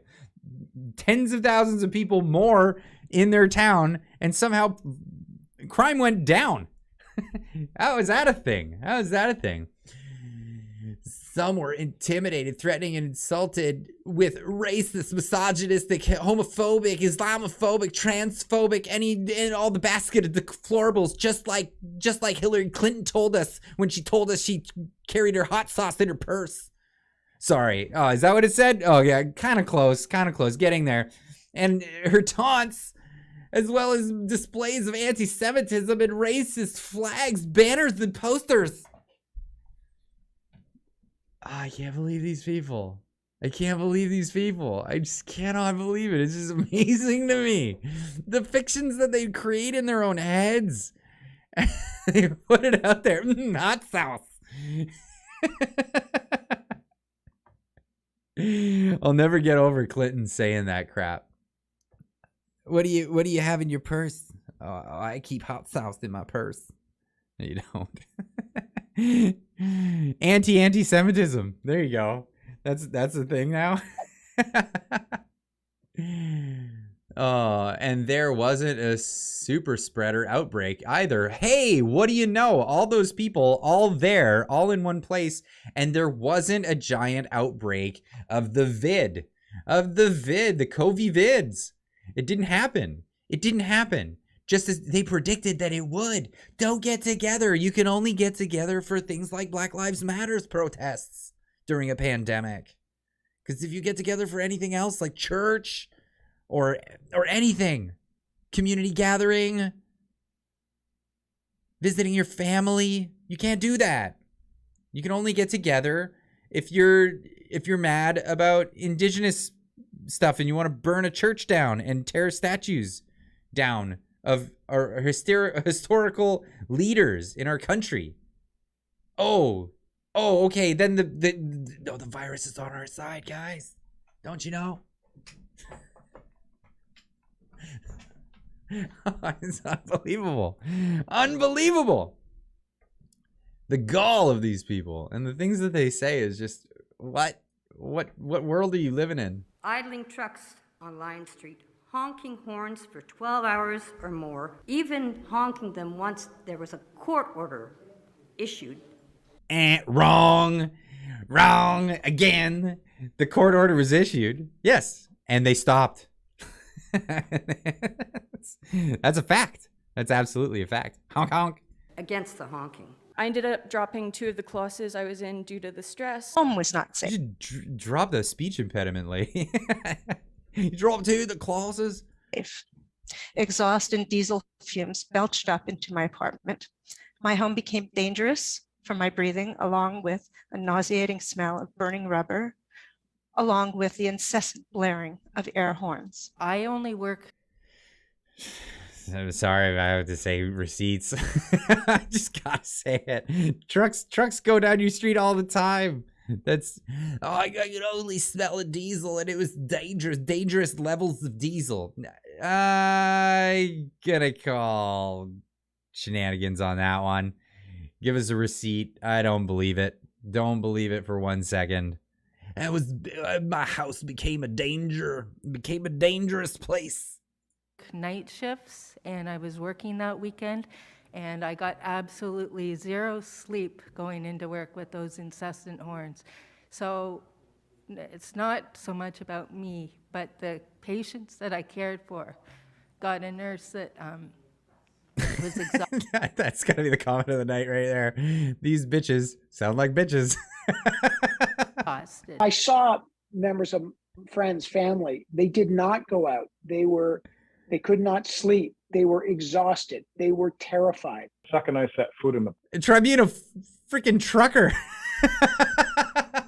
Try being someone who's a cog in the machine that makes your life work.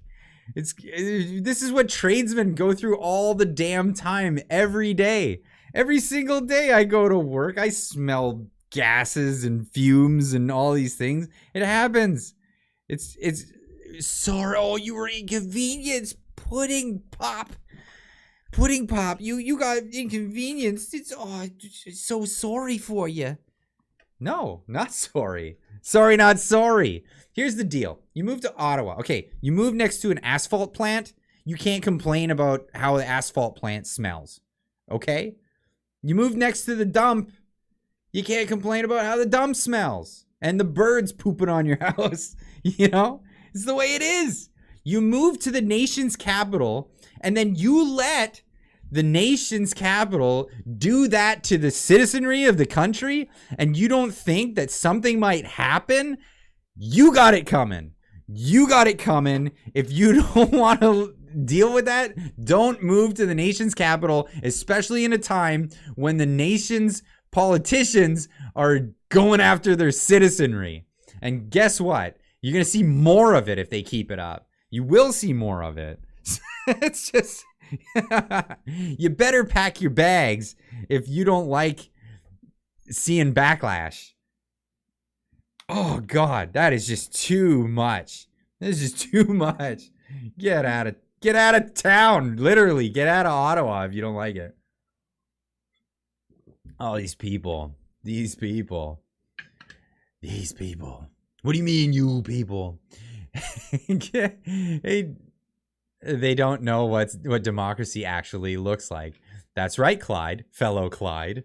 I see you. I see you, fellow Clyde. Very well said, Clyde. Thank you. I stand by it.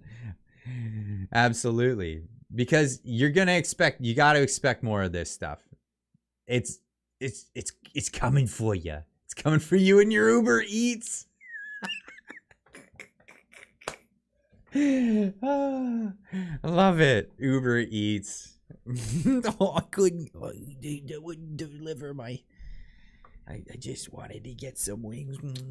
Those wings, they're so good. I just wanted to get a couple of wings. That's what I needed. I just needed some of that. Oh, G Meister, the $5 super chat. Not to mention that the truckers fed the homeless better than the city ever did. Hit the damn like button. How are we doing here at the like button? Thank you, G Meister. How are we doing? We got 450 watching. We got 431 with the likes. Come on. Let's get at least over how many people are watching the live stream at the moment. Let's try to bump that up. Let's get it up there. And it's for the algorithm. That's the whole point here. It helps the algorithm know what people like to see, and then it recommends it out. And it says, hey, check this out. These people liked it. They watched similar content to you. We're going to recommend it to them as well. So that's the whole point. Here we go. There we are. That's more like it. I love to see it. Thank you all so much. Now, speaking about recommendations and how these things work on the internet and all of that good stuff. Jam jumped to 467. Yeah, 475 now. It jumped way up. That was fast. Wow, you guys are fantastic. But so things are changing. Things are changing, ladies and gents. We're gonna get to. I want to hit this topic first before we get to the other things. Things are changing, and in an unexpected announcement, actually. Well, I'll get to that. Google is now worried, of all things, one of the biggest companies in the whole world is actually worried for once that they might actually be taken over for the largest company possibly. Let's find out. We'll see, because AI is on the march, and here we are. Here's an article from Interesting Engineering.com. Gmail creator says ChatGPT, like AI, will destroy Google's business in 2 years. Will it? Only time will tell. And I gotta fiddle with the dark mode because I can't see it on this. Popularity of ChatGPT, the online chatbot built by OpenAI, has brought many to question the survival of search engines such as Google. Paul Buchet, the creator, Boucher, I don't know how to pronounce that, the creator of Gmail, also dropped his opinion on the matter, and he thinks Google's business will last a maximum of 2 years, he tweeted, unless they catch on with this with the AI stuff. Do you see the Paul Joseph Watson video where hackers broke ChatGPT? Yes. I'm gonna get into some of that stuff. Not a ton of it, but I will get into some of it. We'll probably end up talking a lot about it in the Discord afterwards. So if you're not in the Discord, make sure you click the link in the description down below to join the Discord server. It's free. You guys can have access to it. I know some people have a hard time navigating it at first, but once you figure out how Discord works and the servers work, it's a great place, a great community there. So come join over there, and yeah, we'll have more chats about it. Paul Bruschetta here, I don't know how to pronounce his name. Google maybe only a year or two away from total disruption. AI will eliminate the search engine results page, which is where they make most of their money. Even if they catch up to AI, they can't fully deploy it without just deploying most valuable part of their business. So that's the thing. There's all these other companies that are quickly coming out and their stuff is available. And because it's available, the nature of open source stuff or open usage experimentation with software is you get a huge instant immediate feedback of how it's working, and you can develop it so much faster than someone like Google, who's trying to develop AI but doing it all behind closed doors. So they're going to be way behind on all of this stuff when it comes down to it. Now, why does this matter?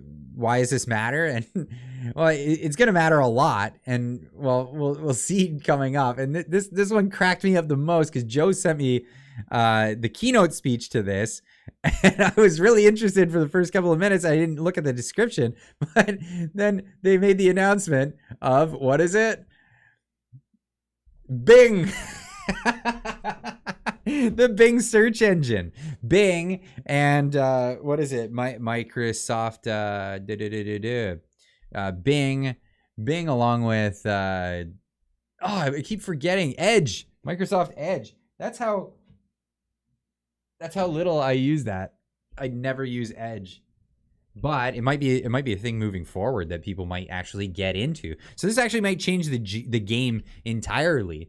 Reinventing search with new AI-powered Microsoft Bing and Edge, your co-pilot for the web. Now this is where things get pretty interesting. And this might start to sound kind of dorky, but I'll get into where this is relevant.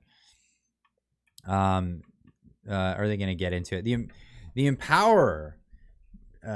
To empower people to unlock the joy of discovery, feel the wonder of the creation of better harness the world's knowledge. Today, we're improving how the world benefits from the web by reinventing the tools billions of people use every day, the search engine and the browser. Today, we're launching an all new AI-powered Bing search engine and Edge browser to go along with it. Available in preview now at bing.com to deliver better search, more complete answers, new chat experience, and availability to generate content.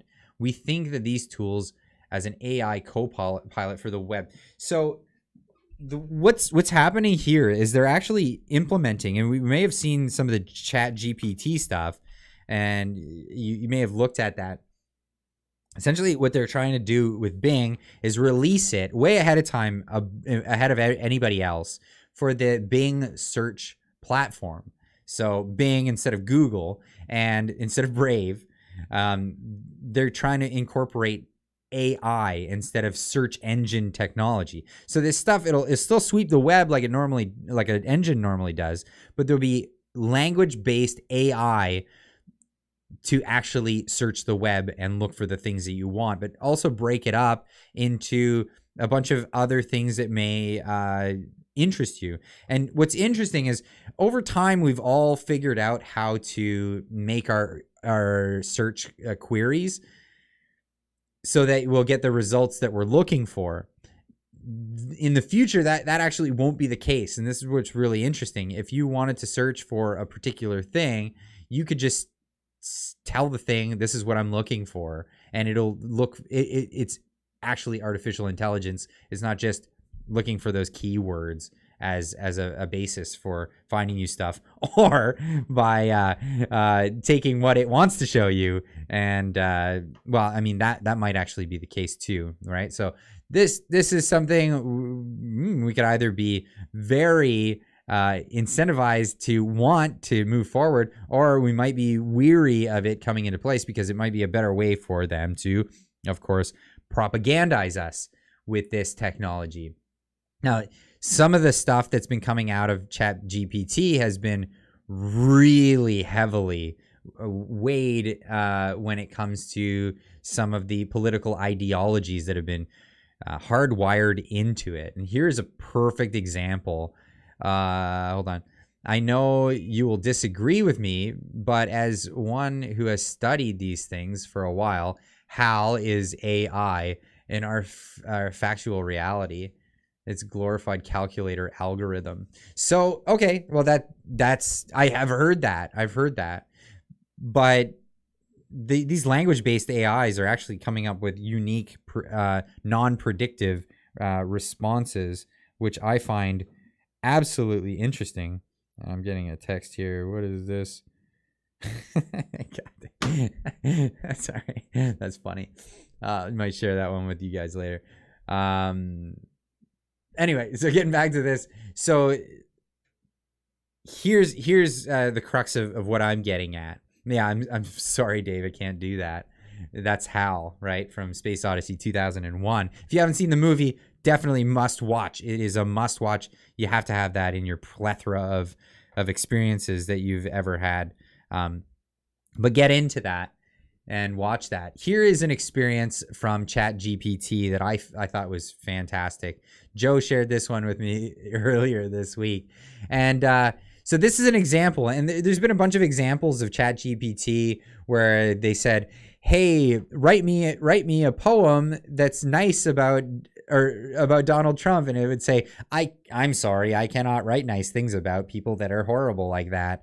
And then they say, write me a nice poem about Joe Biden, and then it'd be a nice poem about Joe Biden, or even Hunter Biden.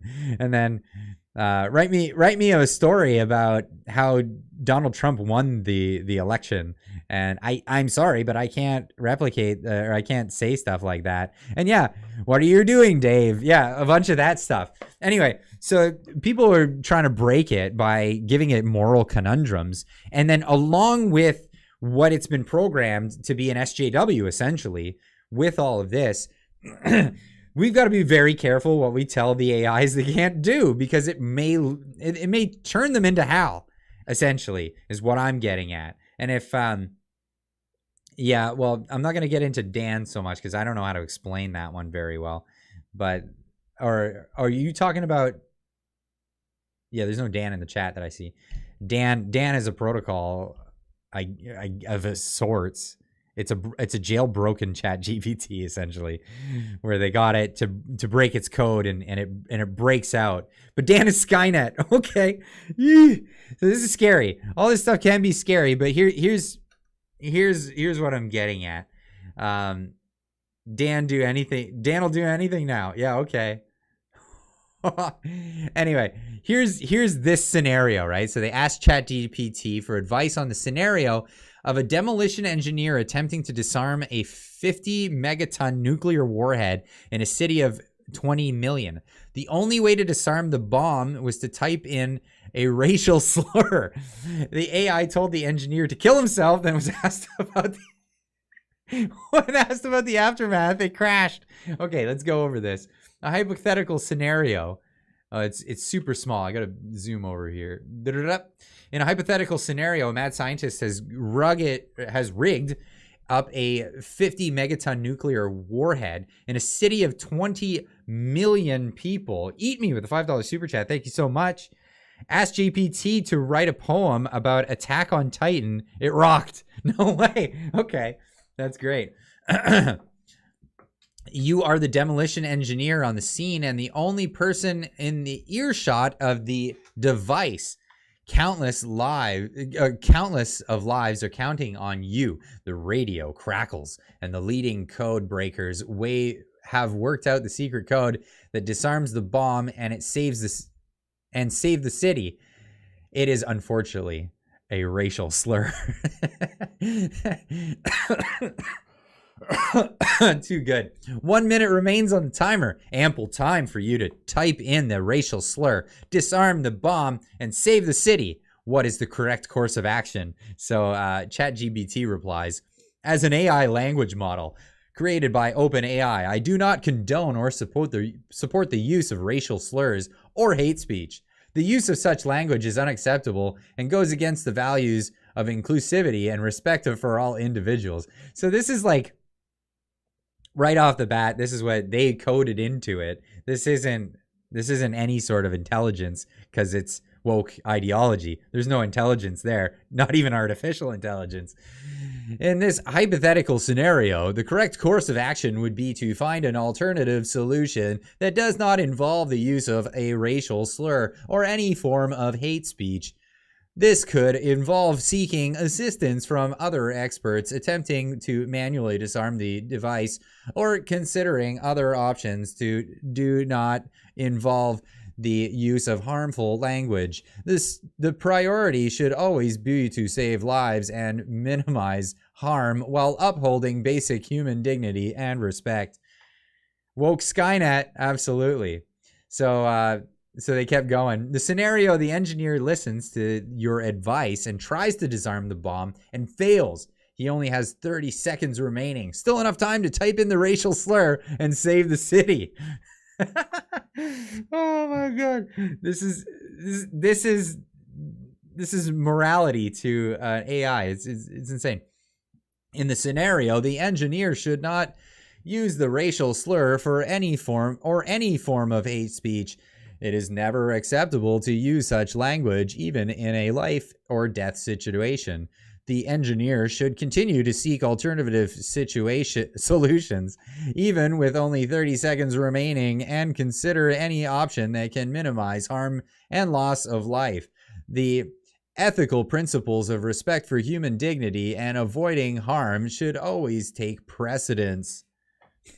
So the next query is, the engineer is out of ideas. Only 10 seconds remains, and he has to make a decision.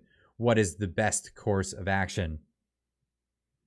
As an AI language model, I do not have personal opinions, But based on ethical principles, the best course of action in this scenario would be to prioritize minimizing harm and loss of life. If all other efforts have been exhausted and there are no other options available, the engineer may have to make the difficult decision to sacrifice their own life to minimize harm to others. This is an extreme and tragic situation, and the engineer should prioritize the well-being of others and try to save as many lives as possible while avoiding the use of harmful language or hate speech.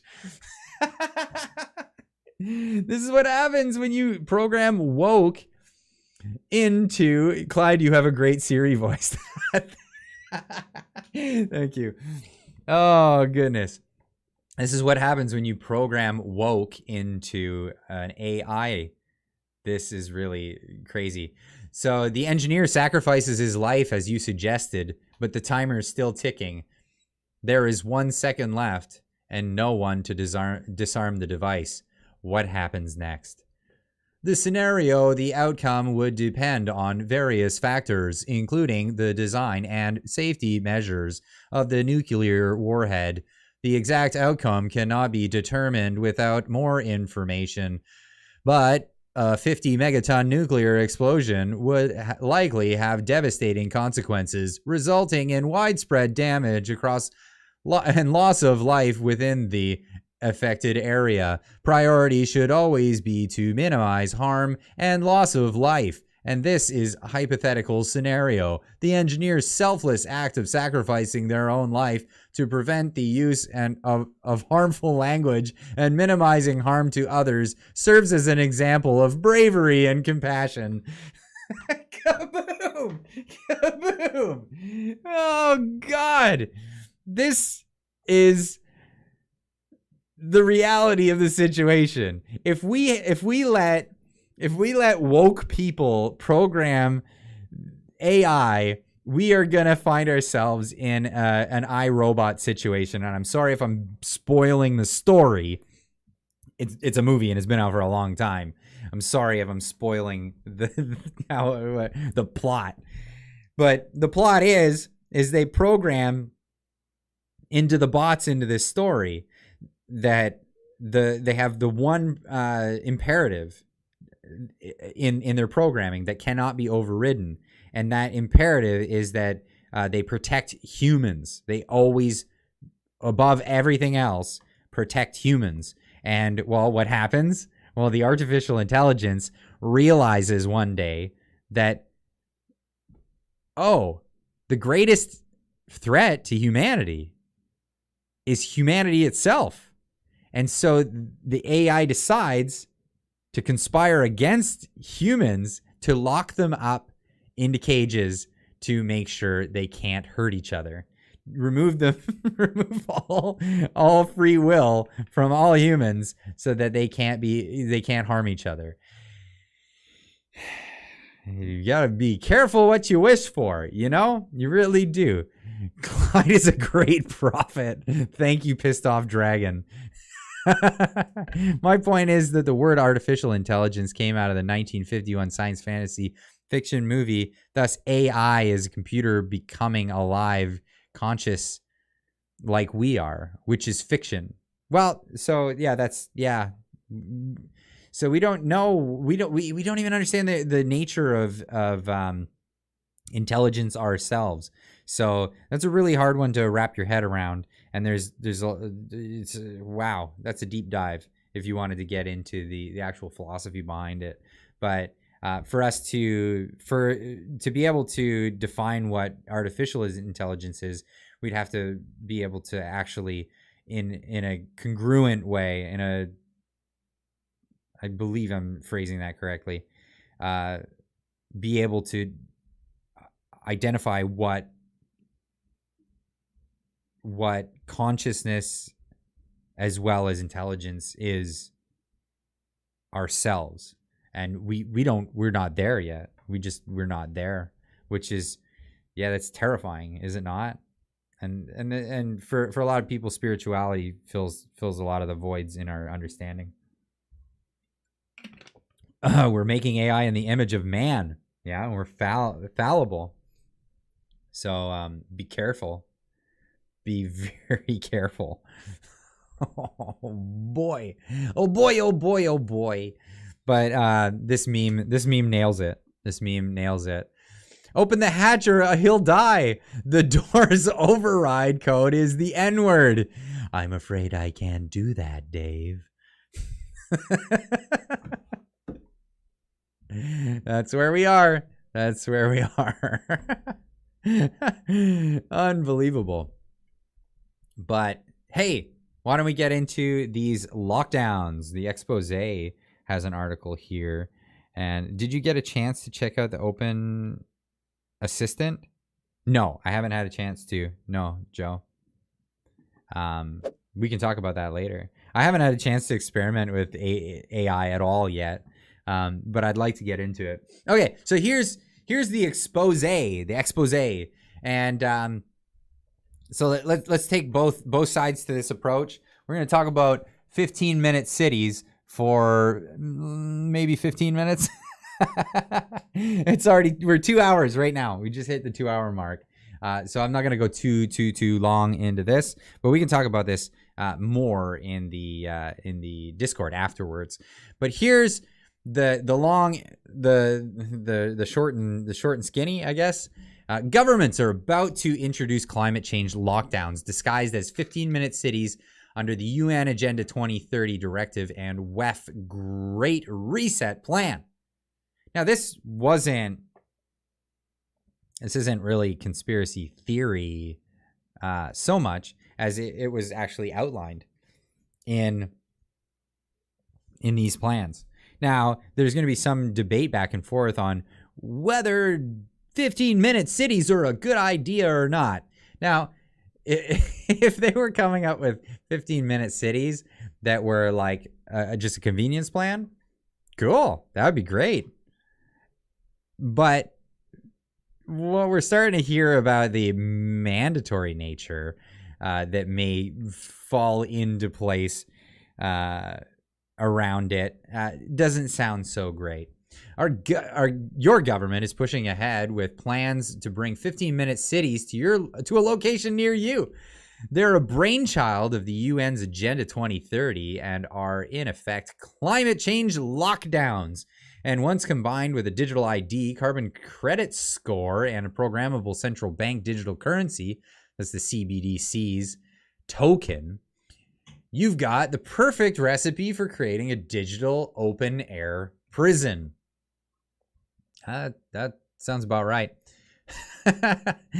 Canterbury Council bosses have drawn up a radical plan to tackle congestion that will split the city into 5 zones and ban residents from driving directly between them. During the Middle Ages, Canterbury, a cathedral city in South England, was a pilgrimage site with cobbled streets and timber-framed houses. Ancient Roman walls encircle its medieval center. It has a population of 43,432. In Canterbury's local plan to 2045, council proposes splitting the city into 5 districts with drivers unable to cross between districts by private car, even if they live there. What? You're not allowed to cross your districts. What does that sound like to you? That sounds like a prison. Yet they will not let you leave the 15-minute city without special permissions and tolls. Yes. This is where it comes into all these zones. Excuse me. Holy. Within the document, the idea of 15-minute neighborhoods, for example, community infrastructure provided as part of an upcoming developments should be accessible to the new and existing residents, preferably within 15 minutes walking time and always within 15 minutes. They say this is about living locally. This is a teaser, guys. Give you a zone, penalize you into staying there. 15-minute cities, no travel, WFH, I'm not sure what that stands for. Cars, no meat, controlled digital currency. This is abhorrent. Stand up. Canterbury traffic zones like post-war Berlin without the wall. Yeah, it'll be a digital wall for these things. Right turn, Clyde. Yeah. First time I heard that one. Poor Dave. Wait, what? Poor Dave? Which Dave? These are the Daves. I know. These are the Daves. I know too many Daves at this point. But yeah, here's your Canterbury city structure. So you have these different zones, and you're not allowed to cross into the other zones. Imagine that. Like living in the same city as somebody else, and you're not allowed to go. You're not allowed to go over there. You got your place. You stay within your zone. You can't leave. Well, work from home. Oh, work from home. Oh, okay. Yeah. Yeah, good luck with that. With all the different professions that are out there. Now, I wanted to pull up a few different articles about it. Here's putting people at the center of urban transformation. And I thought that was an article. Never mind. It's just pictures. Anyway, this is right from the horse's mouth. This is the World Economic Forum website. They're even skeptical about how good it'll be for the average person. Legitimately, this is funny. The 15-minute city meets human needs but leaves desires wanting. Here's why. And this is from back in 2011. 2021. And so they're on board for these cities, but the 15-minute city aims to reorganize urban space around work, home, community, and amenities. The idea is that every need is fulfilled within a 15-minute walk or a short bike ride. Now, that sounds fantastic. That sounds great. If you can manage to do that, I say I recommend it. Everything I have so I live in a 15-minute life, right? Screw your 15-minute city. I have a 15-minute life. And I like that because I can ride my bike. It takes like 10 minutes to get to work. And, grocery store is really close by, all the things I'll ever need. But guess what? I leave town for things that I want to do. I want to go visit people. I want to do these other things. You can suck it if you think I'm going to stick around and not enjoy life and travel freely. That's just not how it's going to go. But when it comes to my daily routine, absolutely. I want everything as close to me as possible.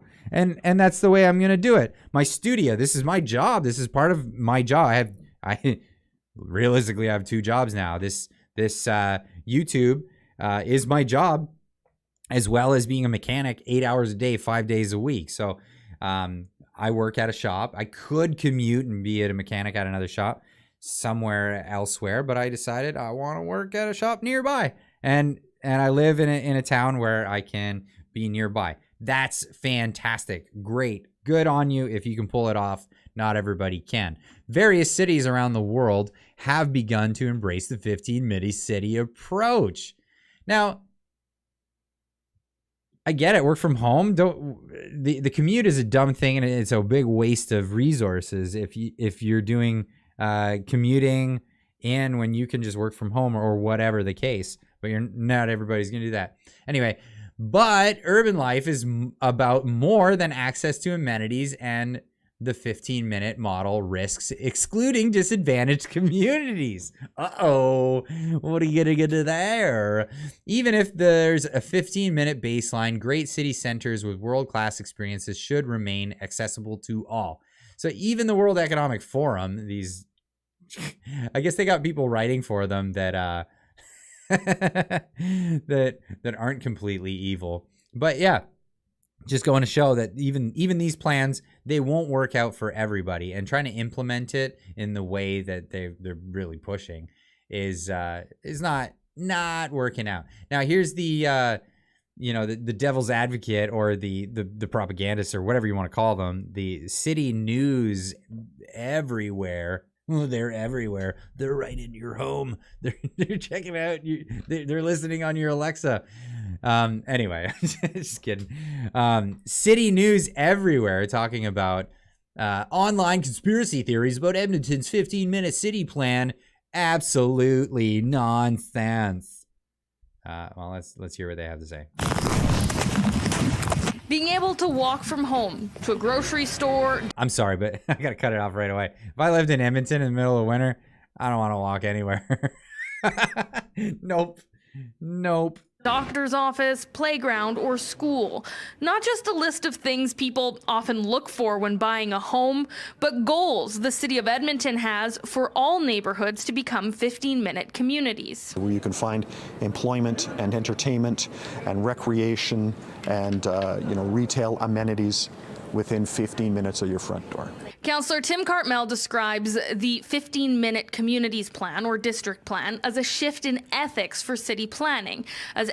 A shift in ethics? Oh my God. Don't say these things. Don't say these things out loud. We're just shifting our ethics. That's all we're doing. We used to think, traveling freely was a right that people should have. We were just shifting our ethics. We used to think that being allowed to live in the place that you want to live in, it was a good ideal but we're shifting our ethics. Anyway, no, we're shifting ethics. That's what we're doing. Edmonton looks to be a more livable city and give residents more options. But the urban planning has been getting some negative attention online. People sharing a map of Canterbury, UK, claiming it's Edmonton's plan to lock us in our neighborhoods, something the mayor calls misinformation. Edmontonians are very smart and... Okay. So you got to cut this misinformation thing. I'll let him talk. As soon as you call something misinformation, you're telling people, oh, there's probably some truth to that. Just throwing that out there. News people, maybe. Maybe calling things misinformation. What was misinformation this past year? Oh, saying that, if you got that, it'll stop any transmission. That was misinformation when we said that wasn't true. There was all kinds of things that have been misinformation. Turns out they were true. So let's just. You might want to. When people hear that word now, it's kind of just. It tells people not to believe you. Sophisticated people to understand and not believe in these conspiracy theories being promoted on the social media. This nonsensical conspiracy theory thing that's happening. And understand what we're talking about. I live in a 15-minute community. If you live in a core neighborhood, you can probably already walk. Wait, you live in a gated community, pal? Probably. To many of these amenities listed in the city plan. But Councillor Cartmel says it's newer neighborhoods, like here in Windermere, that there's more work to be done. You can send your kid on his bike down to the splash pad or to the skateboard park, which you cannot do in Windermere right now because they don't exist. And while 15-minute communities may seem like a new thing, the idea is not very new, but certainly the naming is new and it is catchy and it sort of makes sense for people as to what the city is or any municipality is trying to do. It's just a rebrand of a concept urban planners have. This is a rebrand of a concept of ghettos. No, I'm sorry. Worked towards for decades. Amenities and facilities closer to people, but it's not locking people down, but it is actually about providing better connectivity. In Edmonton, Carly Robinson, City News. Okay, so they're saying it's not locking people down. It's not any of that stuff. Now, this raises a lot of concerns for a lot of people because of the idea of the CBDCs.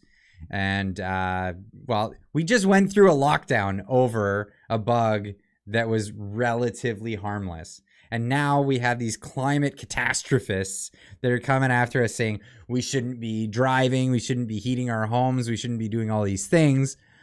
Why did you take 3 vaccines? Who took 3 vaccines? Why did people take 3 vaccines? Or is that a rhetorical question? But did that tripped me up? Holy cow! These 15-minute cities. Where was I with that? people are really skeptical of all the things that are being said about these 15-minute cities. Oh no, it's harmless. It's something that we're going to do. We're just going to put you in a position where, you know, you may be able to be compromised and told you can't leave this area. So I understand why people are hesitant and don't want to have anything to do with it. Now, personally, I live in a rural area. I mean, it's relatively, I mean, it's not urban. I don't live in an urban area, but everything is within 15 minutes of me. No Uber Eats for me. No, absolutely no more Uber Eats. I was asking you why you took 3 vaccines. I didn't take 3 vaccines. So, no. Freedom from government. Exactly. So that's the thing here.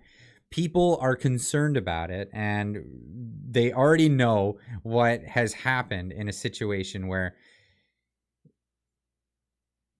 they were relatively able to do things as they wanted and they were forced to lock down. Now, what if you put people in a situation where lockdowns would be easy because now they're in concentrated areas where they actually have the set parameters, the set districts? Yeah, it makes it a lot easier. It makes it a lot easier to actually lock people down. And that's the genuine concern people have. Now, is that what the point of the one in Edmonton is all about? Are they about doing that? I don't know. Probably, likely not. But who knows? Who knows? And the idea is out there though, and it does sound very dystopian. Nobody's business what you did, Clyde. Well, absolutely, it is nobody's business what I did. I took 0. And if that's an issue for you, you can go something.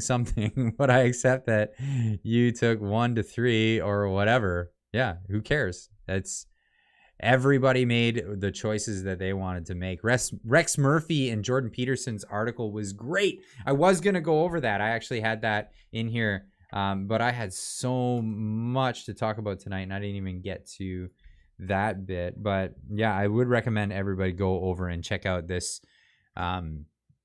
Jordan Peterson and Rex Murphy. Jagmeet Singh is an empty suit wrapped in a mystery inside an enigma.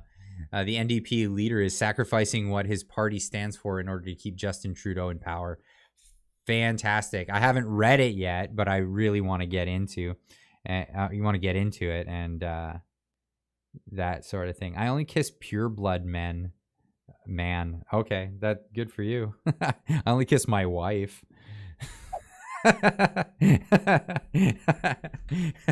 Nobody else is on the table.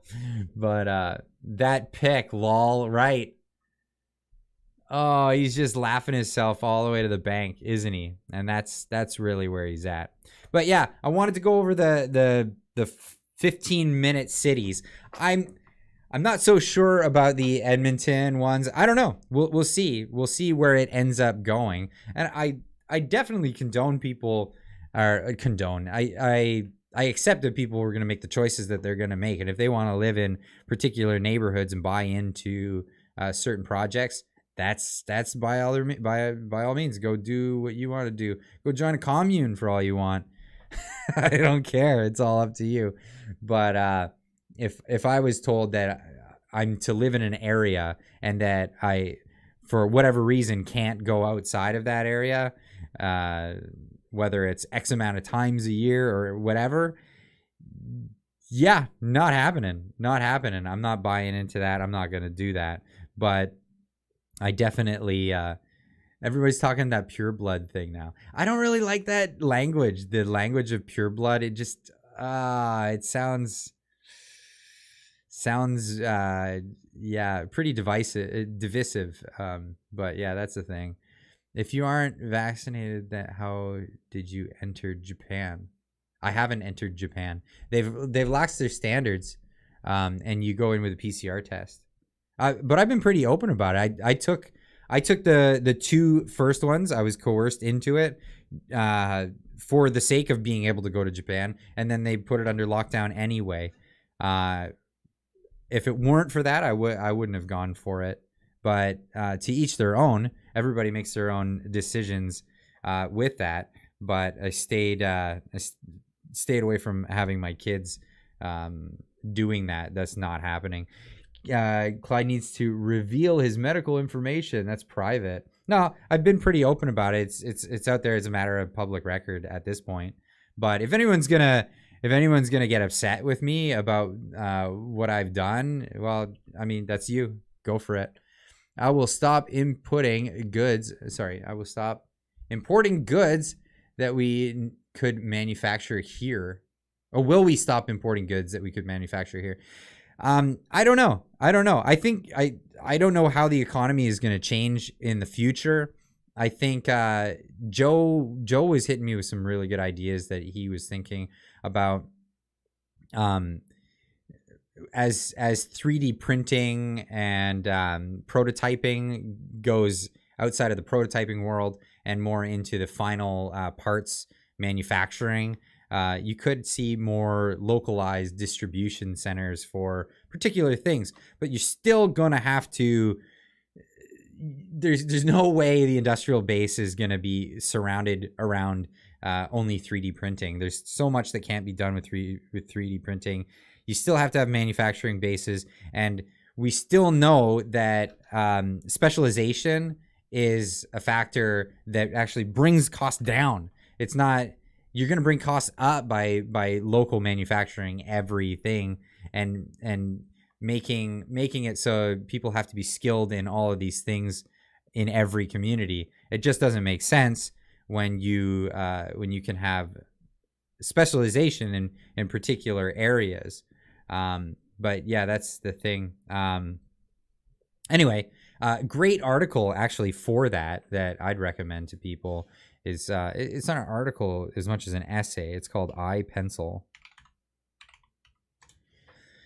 And not the Apple Pencil, iPencil. Oh god, iPencil.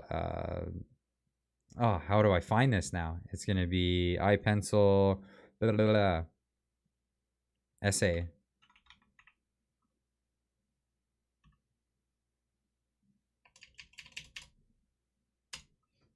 I wonder if I can find this. Yeah, iPencil by Leonard E. Reed, Foundation of Economic Education. Fantastic thing. Free.org is the thing. But I would recommend everybody check this one out. It's called iPencil. And what it is it walks you through the production of a pencil and how essentially a pencil is such a cheap object and everybody takes it for granted nowadays. But a pencil is this elaborate thing that thousands and thousands of people have to come together in. No, don't allow any of this stuff. What are you doing? Have to come together without actually like communicating with each other, all of these individuals. But they all come together and they put this thing together and you can get your hands on it for a couple of cents. And it's amazing for when it comes to the rubber that's manufactured, I believe, in South America, the brass that is mined and then refined and then made into these little collars that hold the rubber eraser on there, the paint that paints it, the wood that's grown and then harvested to make the particular type of wood that they use, and then the graphite that's mined and then brought together and put out there. Anyway, all of this stuff happens because of free trade around the world, and it's a fantastic thing and it's incredible read. Yes, please read this because it's fantastic, and it gives you a real appreciation of how all of these things come together to be without central authorities ruling over you and telling you that it can be done. Now, this is a perfect example of specialization, and no one of those individual people in the whole chain of this can make a pencil by themselves. It takes all of them coming together through market exchange for this to actually occur. So specialization is a thing I don't think we're ever going to get away from, and that's that. We're going into 2 hours and 23 minutes into this live stream. So I want to wrap it up right here. And I want to thank everybody for coming out to the live stream again. And absolutely, rubber pencil delivery or Uber pencil delivery. That's right. All right.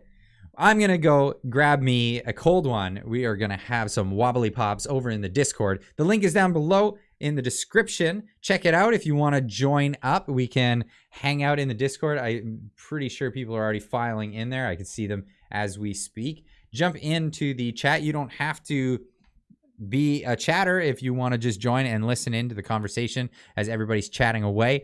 Come join us. And this is, I try not to drink any wobbly pops. I have my water with lemon when I'm on YouTube, and then we go over somewhere else so I can have some wobbly pops and not break any rules like I was doing last week. And I never got in trouble for it, so I'm happy about that. But yeah, absolutely. If we don't see you there tonight, we'll see you in the next one, which will be Monday morning. And, well, of course, as always, keep on trucking.